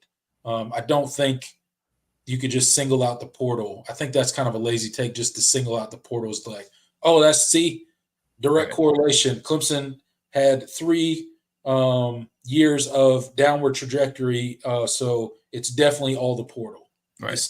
Last year's team should have been better than a 9-4 team. Yeah, even without the transfer, you know, without a transfer player, just looking at the sheer talent on the roster. Yeah, they should have been better. Yeah, they should have been better than what they were, and they were underperformed. But and that's on the coaches, right? And that's kind of, you know, you've seen Dabo start making these different staff changes that we talked about earlier. So, and you got to give those guys time to get in there and implement the way that they teach and the way that they develop. Because if we stated before, like, we think the talent's there, but maybe some of the coaching hasn't been there as much as it should have been. But always like SEC Dog showing up here. And, you know, it's just the portal is the hot ticket item. That's the big thing that you know gets all the attention in the media. So it's obviously something that's going to be talked about a lot, especially when you're the only school not using it. Yeah. John asks, is FSU more downgraded at wide receiver than at quarterback? That's a good question. I would probably say, yeah. I don't think there's I think so. I think the drop off from Jordan Travis to DJ Uyunglele is, I mean, there's a noticeable drop off, but there's a world where he gives them solid quarterback play and he manages the offense. I don't think he still has a big arm, so he can hit explosive plays, but I don't expect him to be a world beater this year and just an overwhelming force and that could just take over games like Jordan Travis did at times. But I really do have questions about where their wide receiver room is, because they have some young talent, but a lot of it is injured. Some of it's injured, and then other guys are just guys that have been in the program that just haven't really, they've just been role players for most of their career. I know that Destin Hill, the guy that they had been waiting to finally come, he was a former high four-star, borderline 5-star receiver that they had signed like 2-3 years ago and is just now getting to play because of, I think, some eligibility. That whole story is weird. I don't think anybody knows kind of what was going on with him, but he just he wasn't even playing football. He wasn't practicing with the team for a couple of years, and he was just off the grid. Nobody knew what he was doing. But now he's finally back, and then he gets hurt, and I think Mike Norvell said he's going to be out for an extended period of time. He might be out for the season. I don't remember what they said. And then you have Malik Benson, the transfer they got in from Alabama, who hurt himself in the spring game. I don't think that's going to be long term, but something to watch. Yeah. Hakeem Williams, 5-star they got in last cycle. He could, maybe it's time for him to emerge. But again, it's a lot of unproven guys. So you could say, especially when you consider that Keon Coleman was a borderline first round type talent, probably should have went in the first round. I think some of the talk about him pre-draft was kind of silly, but I think he was the first pick of the second round. So it's basically like T. Higgins going first pick of the second round. They were first round talent. Yeah. Wide receivers. And then Johnny Wilson going later, he was a big time playmaker for them. I don't think they have anybody as it stands right now that equates to that level of you got a game plan for them. Right. I don't think they have anybody that scares you. So yeah, at least not that we know of yet. I mean, there could always be, somebody you're not real familiar with that splashes on the scene, but I think they've definitely taken a step back at both positions, but more so wide receiver, in my opinion. Which doesn't mean they can't be good. It's just, right. If you're being honest with yourself, they've definitely downgraded at both positions. Yeah, definitely as it stands right now. Which it's hard not to with the guys that you had leave. They were good. They were really good players. Let's see. New King God, Miami fan. He says, is there a team in the ACC or country you wish was on your schedule this year? That's a good question. I wish was on our schedule. I don't know. I guess kind of to keep it ACC.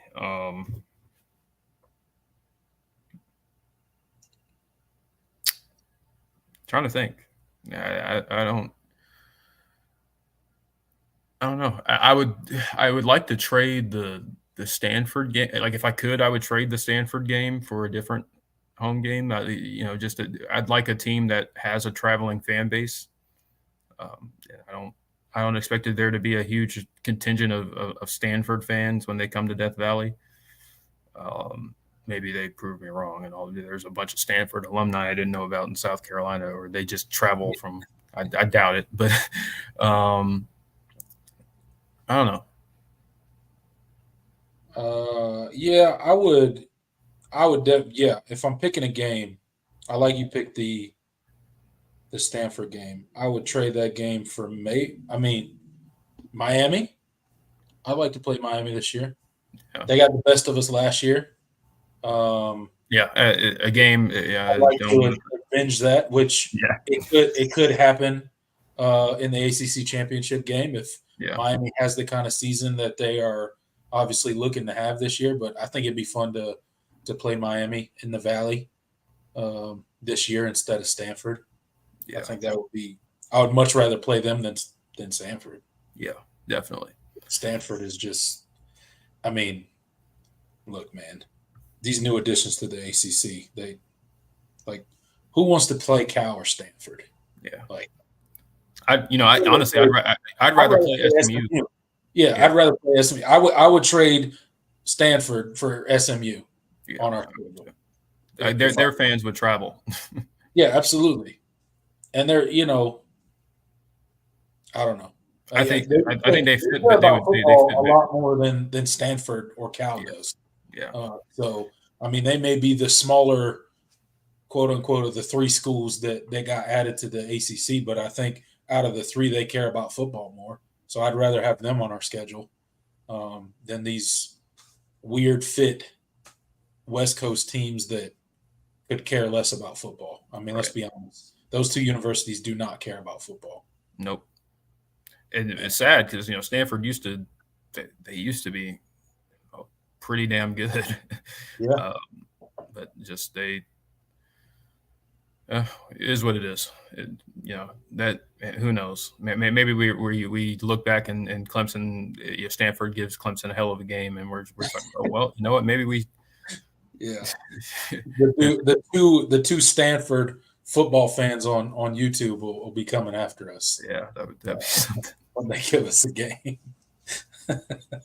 Look, in all seriousness, if Stanford's giving us a game in 2024, we're in trouble. We're on our way to a disappointing season. Yet again. So let's hope that don't happen. But yeah, I would trade Stanford for either SMU or Miami. Yeah, absolutely. I think I'm gonna go with that too. And then he doubles up with another question. He says, if you could switch your starting quarterback with another quarterback in the ACC, who would it be? That's a good question.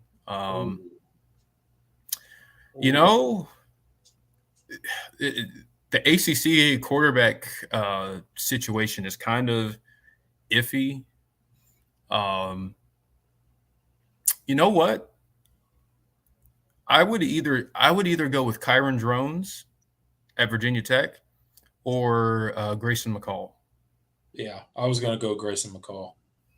I think I'm leaning Grayson McCall because I think I think from a play style standpoint, I think he fits what Garrett probably wanted to do. I think we could have gotten Grayson McCall if we really wanted him. Yeah. But we won't go there. We won't go there. Let's not go down that route. Yeah, we already talked about the transfer portal enough, but I would go Grayson McCall if I could pick one. I think I'd go Grayson McCall. I think I'm with you. I think that would. I think Grayson McCall, from how Garrett Riley from a stylistic standpoint with what Garrett Riley likes in his quarterbacks, I think it would make a lot of sense. He's quick release, accurate passer. Yeah. Has some running ability. He's not like a super mobile guy, but he can, in that option offense, he was really effective and smart as far as RPOs, and he understands that. He's played a lot of football. I think it would make a lot of sense. You got to think just from the Riley offense you mentioned, but another layer of it, I think, is, you got an offensive line that's, probably still going to go through some growing pains this season. And when you got a guy that can kind of create off platform, that's a huge asset. So I think he would be the one I would somebody in the comment section said Trent Bierman. Look at this. That's funny. Trent Bierman, yeah. Yeah. John Sarian says not Haynes King. That wouldn't, I wouldn't be opposed to Haynes King. The turnovers kind of scare me a little bit. I think he threw 16 picks last year, but he hit a lot more explosive plays, and it wasn't just bad. He was just flat out making bad decisions. He just took more chances, which I think if Cade had taken more chances, and maybe it would have paid off for him more than but he just did. From a explosive play standpoint, it was like, man, we really don't attempt many deep throws, even though there were opportunities, a lot of missed opportunities. Like again, it's like everyone harps on our wide receivers, but I was like, man, they got open last year, man. Like I just, but Haynes King, I would not be opposed to Haynes King. That's an interesting one, but I think Grayson McCall from just between the ears and the physical tools, like he's not a high end NFL caliber quarterback, but he's smart and he would pick up the offense really fast. He'd be a quick decision maker, and I think that's all Clemson really needs at the quarterback position this year to be successful offensively. Yeah. Like I don't think, like, as much as we harped on the offensive line issues, like they looked a lot. They were made to look a lot worse at times than they actually were. Yes. And so, especially with bringing in Matt Luke, there's a new sense of renewed optimism. There's a lot of guys coming back, and there's a lot of reason to think they'll be improved in 2024. And so you just need a quarterback that can get himself out of trouble when he needs to. He can make quick decisions, be smart with the football. That, I think, that's good. And I mean, maybe it's not good enough to beat Georgia or anything like that, but it's good enough to beat everybody else on the schedule for sure. Yep. For sure. So that's kind of that's a good question. And I don't want to slight Cade, and I'm not out on Cade, but it is an interesting question. It's fun to talk about. I mean, it is the off season. You got to talk about something. Right. So it's fun to play make believe with your roster every now and then. Absolutely. Jay asked, do y'all think we tried to max Texas's offer for McCuba, or do you think they took the L because of his backups? I don't think it is either. Andrew McCuba was kind of a special circumstance, just from a personal situation. Like, he was a guy that was ready to leave regardless. I don't think there was really anything that Clemson was going to do to get him to stay. And he's had no ill feelings toward Clemson. It's just personally, he's a father now, and he has a family in Texas. And so he wanted, it was something that was kind of weighing on him the past couple of years. And I thought he was going to be gone last year.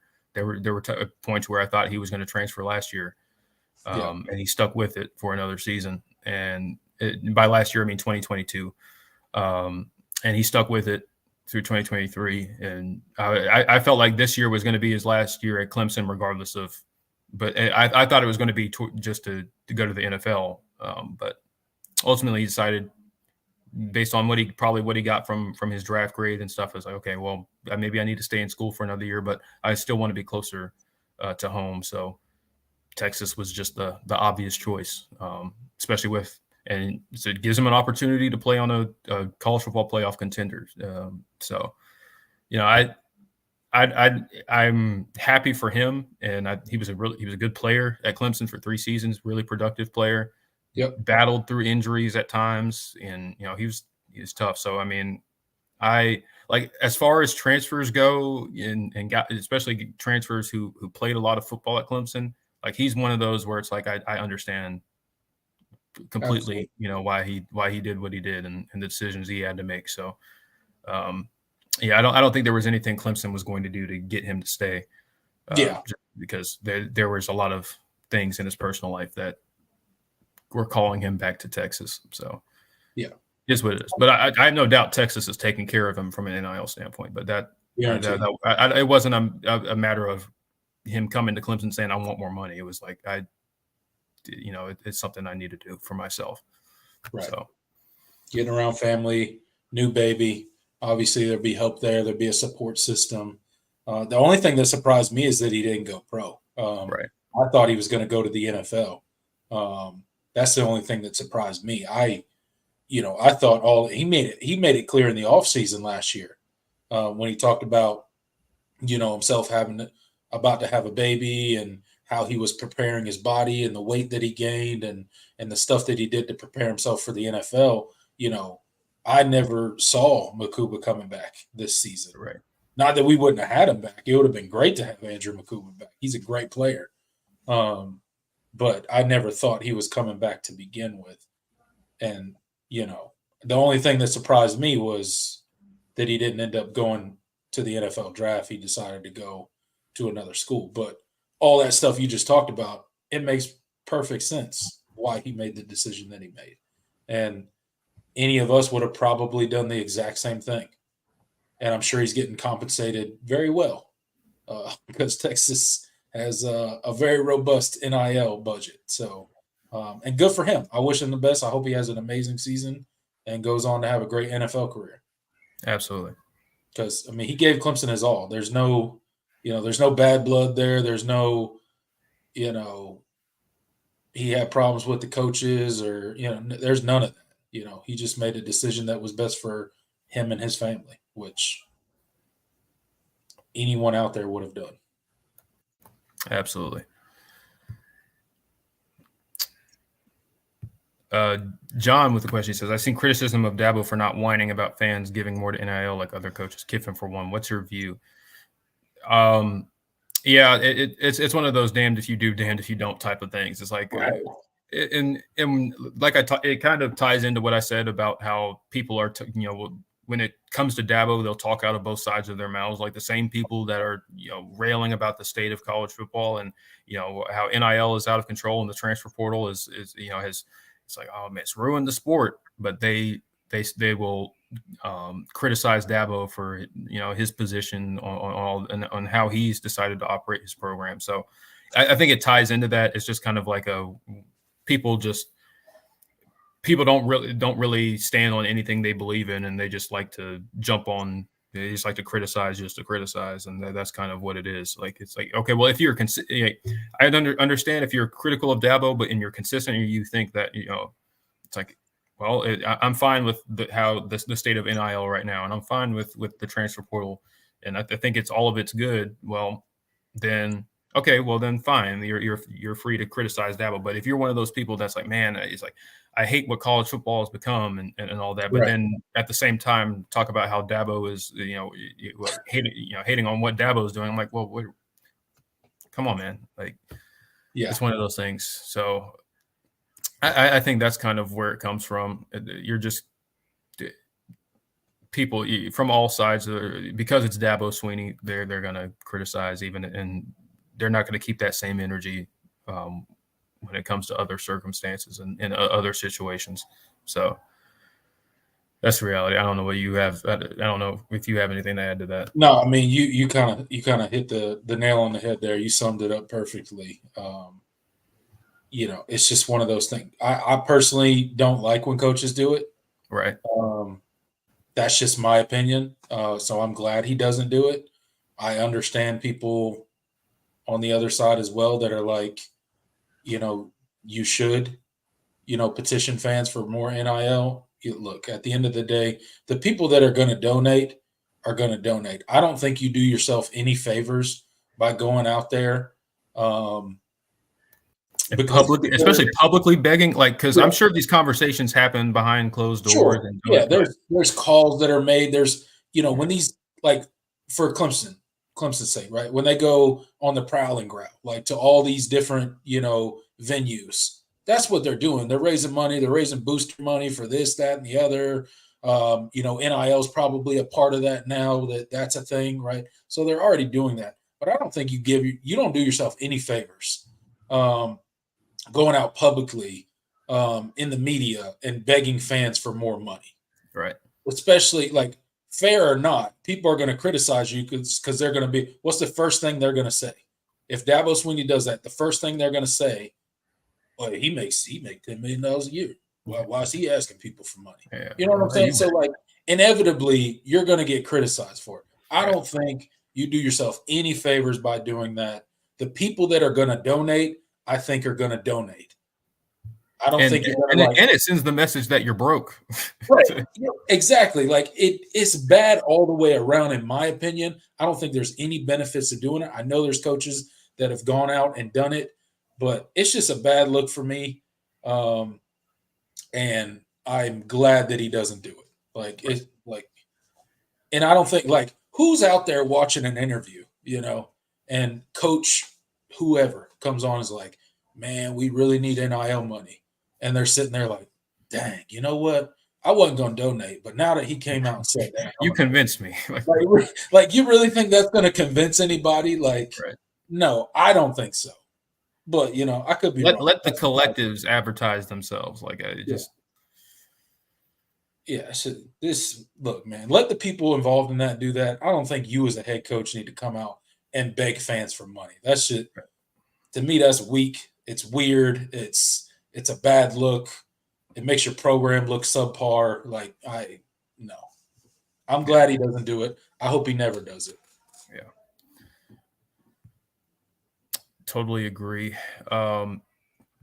David Lowry says, holding on to players and getting your guys out of high school and player development is key to Clemson's future, not the portal and competing with Georgia and Alabama's.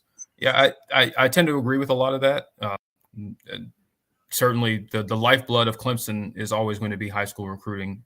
And, they pride themselves on being a developmental program.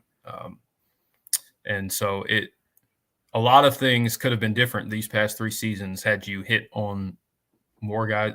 One, you hit on your coaching hires, first of all, and therefore maybe some of the guys that didn't pan out, actually do pan out because they had better coaching and a better situation around them. I think we're still feeling, these past 3 seasons have been that residual effect of, man, you missed on some key position coaches hired. You missed on offensive coordinator. And obviously some other factors, injuries have been a nightmare really since 2021, especially on offense. And so, there are a lot of, factors beyond not using the transfer portal that have, contributed to where Clemson is right now. And so, I tend to like Clemson is never going to be prioritize the portal, and I don't want them to. That's because ultimately the programs that are still winning national championships are the programs that are emphasizing recruiting and development. Even Michigan, they're built through recruiting. Yeah, any successful program is built through recruiting. Yeah, even Michigan last year, who they haven't been recruiting top 5 classes, but most of those guys, they brought in transfers when needed, but most of those guys were guys they brought, were homegrown. They brought them in, they developed them. It kind of reminds me of, they had a similar blue chip ratio to what 2016 Clemson had. They had their stars, but they also had those 3-star guys that came up through the program. They're 3-4 years into the program and developed into really good football players. And that's why they were really, really good. And they had a 5-star quarterback, under the helm, and a really good offensive coordinator and offensive coach in general, head coach in general, and really, really strong defenses, really great defensive line last year, talented defensive backs. Like that was kind of exactly what Clemson was. And so that's always going to be what is going to win you national titles. Like none of the teams in the college football playoff last season, maybe beside Washington is probably the closest thing you could say to a portal reliant team, but Michigan, primary high school recruiting, their biggest contributors were guys they signed out of high school. Texas, majority of their guys they signed out of high school. They had transfers, obviously, but Texas has been recruiting their ass off. They had dudes. And then obviously we know what Alabama was. So like it doesn't, it's never going to be one of those things. Maybe I'll feel differently if a team that heavily relied on the transfer portal wins a national title, but we haven't seen that yet, and I don't think we will, because ultimately you're not going to be able to build enough depth to actually win the college football playoff by just emphasizing the transfer portal, especially now that it's expanded, because now you don't just have to win 2 games, you have to win 3, 4 potentially, and when you're facing teams that have as much or if not more depth than you, Yeah. Yeah, that's going to be a problem because they, those programs, built their roster primarily through the high school ranks. And if you're just a team full of mercenaries, like, yeah, that might be good enough to get you through the regular season. Maybe you steal a game or two in the playoff, but you're not going to win the whole thing. I'd be surprised. Yeah. So. Plus, and then that probably speaks to a bigger issue that you have if you're that reliant on the portal. What's your depth look like? Inevitably, when those injuries come throughout a college football season, do you have that depth to sustain you through the playoff? And I think that's the bigger piece. Because you could strike fire and mesh all these transfer portal guys, I guess, together. That could happen within the realm of possibility. However, that's rare. But if you did manage that, inevitably when that injury comes, what's your depth look like? Because your recruiting's probably not at the level it should be at. That's why you're leaning so heavily into the portal. So you're not going to have that quality depth to step up when you need it. And you're not going to make it through a college football season without leaning on depth at some point in time within that season. Absolutely. All right.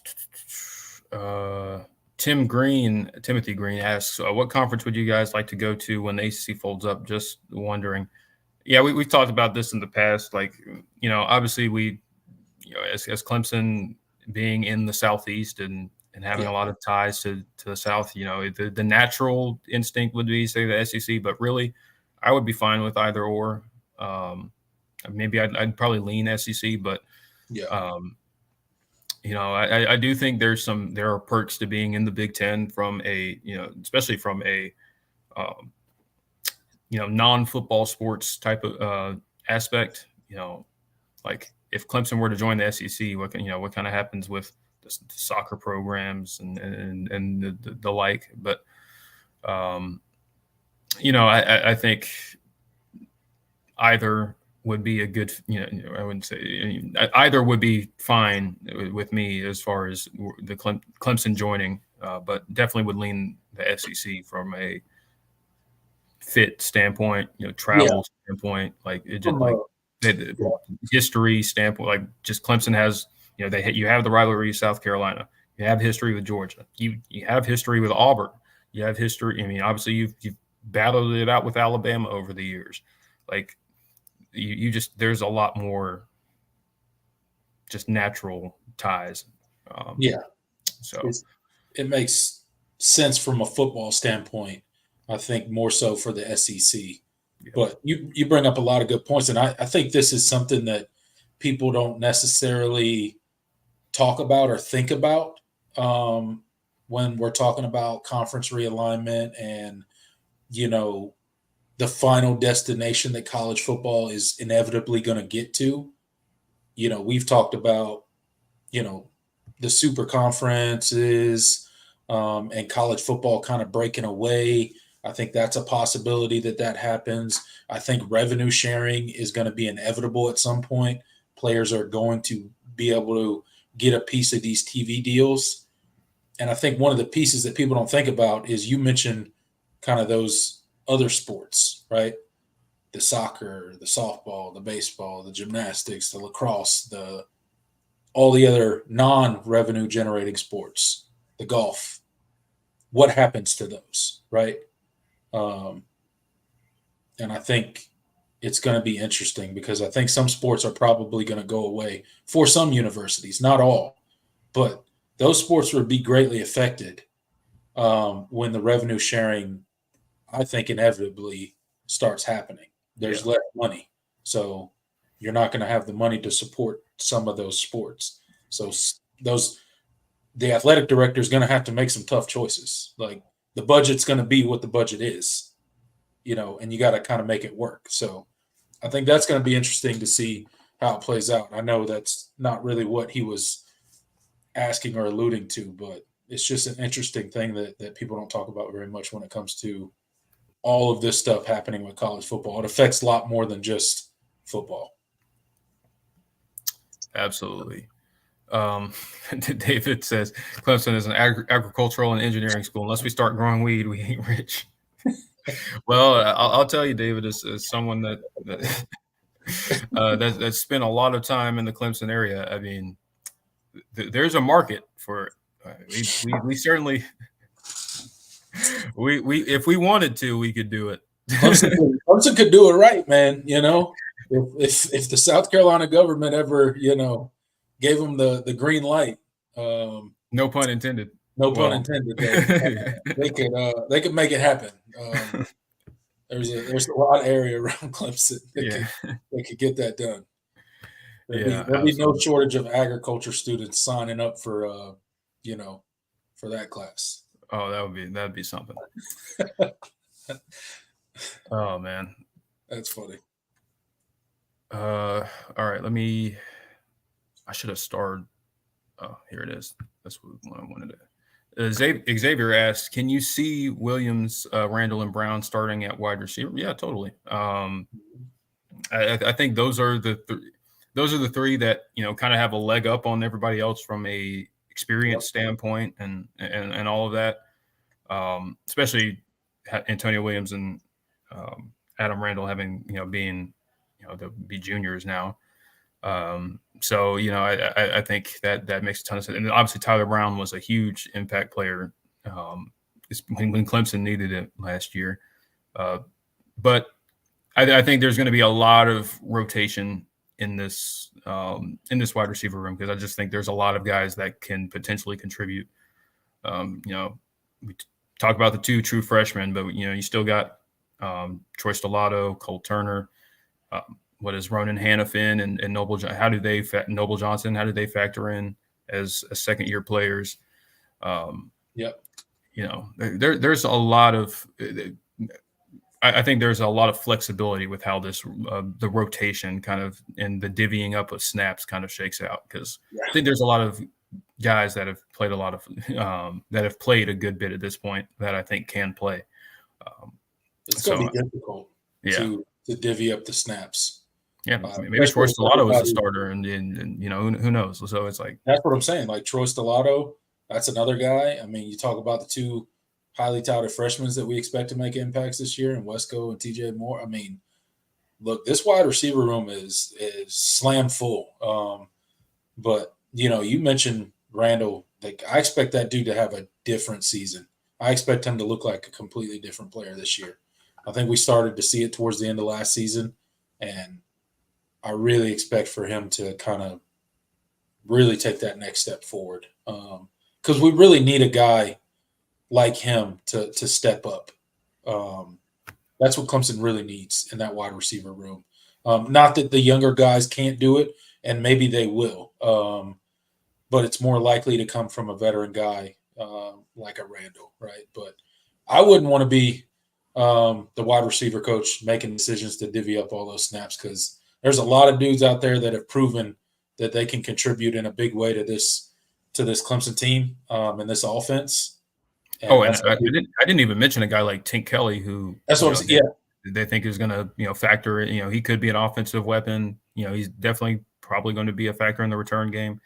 So it's like, there's a lot of guys in this room. A lot of guys. So good luck to the coaching staff working out those snaps. Yeah. I'm telling you, I'm surprised. Like, you lost Bo Collins, and that was that. Like, I expected more. I definitely expected more. Specifically wide receiver, defensive tackle, just to name a couple position groups where I expected more exits, but it didn't happen. And it's a good problem to have, I think. And just knock on wood, but the injuries that Clemson has sustained at the wide receiver position for the past few years, it's a good thing that it's a full room of guys that we really think can contribute in a big way. Because if you do have a guy go down, maybe it doesn't affect you as much as it did in years past, because of the amount of guys that you have in that room that you feel like can step on the field and play, winning football, if you will. Absolutely. All right, let's take a couple more and get on out of here. See y'all arguing with Florida State fans. Love it. I love it. I love it. Keep it up.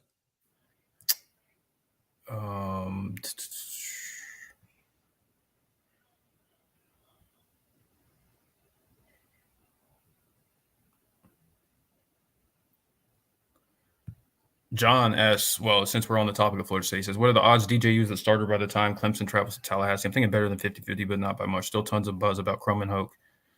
No. Will he get snaps versus Memphis or Cal? That's a good question. But I would tend to think that DJ would be the starter. I would be very surprised if he played that poorly that they made a switch that fast. Yeah. I think it would take something like if they really would not have the offense would really not have to click for him to not be the starter when Clemson comes to town, because again you're playing them in week 4, right? So it's like if the game was later in the year, I think that would be more of a legitimate question. But I don't think they're going to toss a true Luke Crum-Hoke. I don't think they're going to toss him out there. I don't think so, especially since Brock Glenn is still there, and he. Right. Obviously, he didn't play great when he did get in the game, when he did have to play.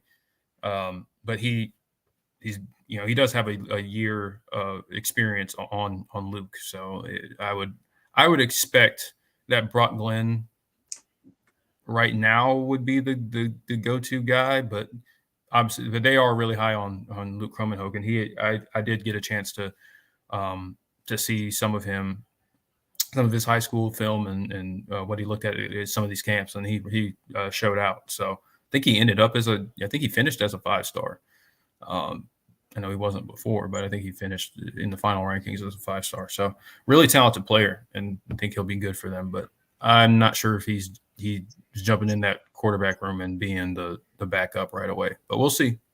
I'm not as in tune with Florida State as a Florida State fan would be, so maybe I'm wrong about that. Yeah, could be. Look, I don't see DJ getting benched, especially that early in the season. But I think DJ is going to be the starter all season, to be completely honest. Now, I kind of think so too. I don't think he's going to play that bad. Yeah, I don't think he's good. Look, I don't expect DJ to be any worse than he has already been. I think you're going to get a similar DJ that you saw at Oregon State last season.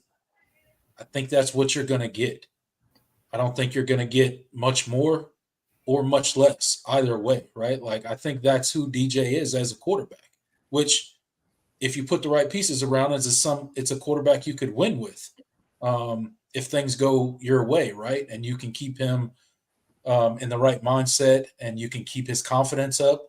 And give him things that he's comfortable with, he can win games for you, right? Yeah.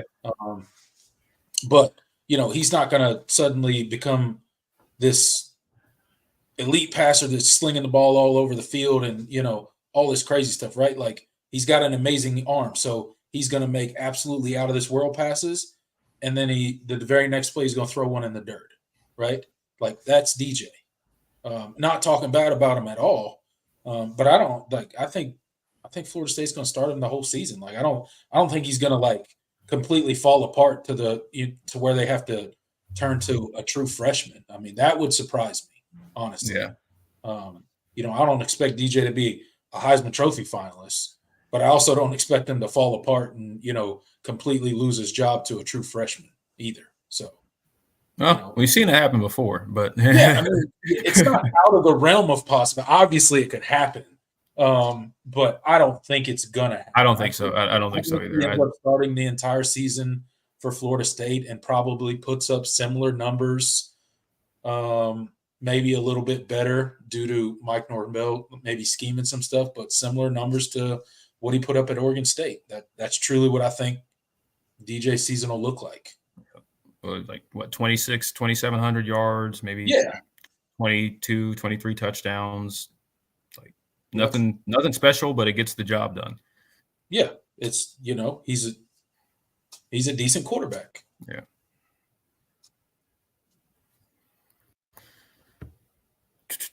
All right.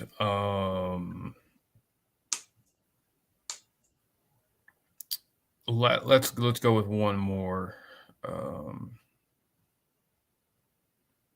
See, I should have. We ran out of starred comments, so now I'm just looking. A lot of people talking about DJ.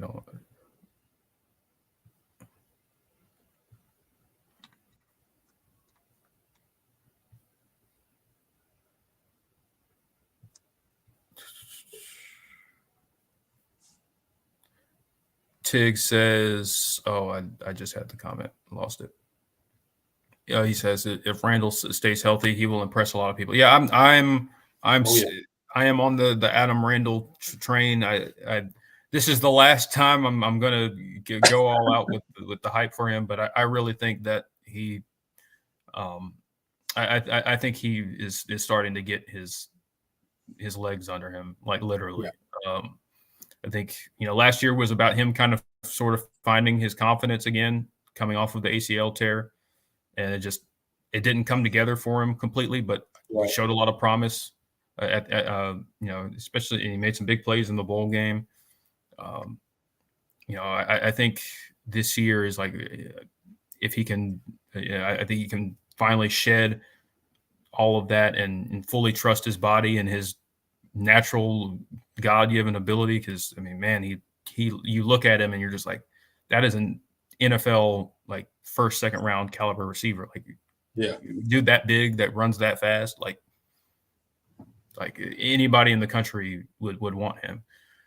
Yeah, and so sure. It's like he has the he's like I think I consider him the X factor of this wide receiver room, because he's the guy that is like, if he has a big year, everything else comes into place. Really, it just, I mean, we're high on Bryant Wesco and TJ Moore coming in and think they're going to play. But if you get those, if you get good play out of those guys, and Adam Randall becomes the Adam Randall that we thought we were getting, I mean, the sky's the limit, man. And then you still have Antonio Williams and Tyler Brown and Troy Stellato as ancillary pieces that can be playmakers for you. Like that's really, I mean, that's a really good room, man. Like, I don't know. Yeah. Like, it's a super impressive room. And if you get a breakout season from Randall, like you were saying, man, like sky's the limit for this wide receiver room, because if he has a breakout season, it makes everything else so much easier in that wide receiver. Like, think about how much easier integrating TJ Moore is going to be if Randall has a breakout season, right? Like the way that you will be able to use TJ Moore versus if you're leaning on him to be that guy in the offense this year, right? Like, he can have, if you have a breakout season from Randall, he can come along and be that freshman piece like a Justin Ross did, right? Back in 2018, right? So, like, not comparing those receivers at all. That's not what I'm trying to do. I mean, who knows? It could happen, right? They have the talent. Because, Ross had a guy, T. Higgins, right? T. Higgins was the guy, right? Yeah. And then Ross was just like, he's over there, and all of a sudden he's catching all these passes, and these defenses are like, man, who the heck is Justin Ross, dude? Like, we're over here trying to scheme T. Higgins up, and now this dude's over here freaking dunking on our heads, right? So, I mean, just a breakout season from Randall would really open stuff up for this offense and really make those other guys be able to come in and integrate a much easier way, and really make it difficult for defenses to scheme. So let's hope he stays healthy. He's finally healthy. I really just want to see him, fully develop into what we always thought he could be when he first committed to Clemson, before the 2 knee surgeries, right? Yeah. So hopefully we get the opportunity to see that this season, because that dude's an animal. if he can just stay on the field and not get banged up and keep his confidence going. Absolutely. All right. Well, I think that'll do it. Good. As always, you guys you deliver in the live chat, so we greatly appreciate it. But I think that's going to do it for tonight's show. Yeah, absolutely, guys. We still got 24 people hanging out with us, in the live chat right now. Thank you guys so much for showing out. Another great all-in show is in the books. We appreciate every single one of you for stopping by. Hit that like button before you head out of here for the night. We cannot wait to see you guys back here, 8 p.m. next Thursday. We'll be here talking Clemson football, talking college football, and any sort of other crazy news that comes out between now and then. Can't wait to see you guys there. If you're watching this on the rewatch, we'll have the timestamps with the different topics that we covered in the description of this video. Until next time, guys, I'm Tiger Paul Craven. He's Jordan Bowman. Go Tigers. Later, y'all.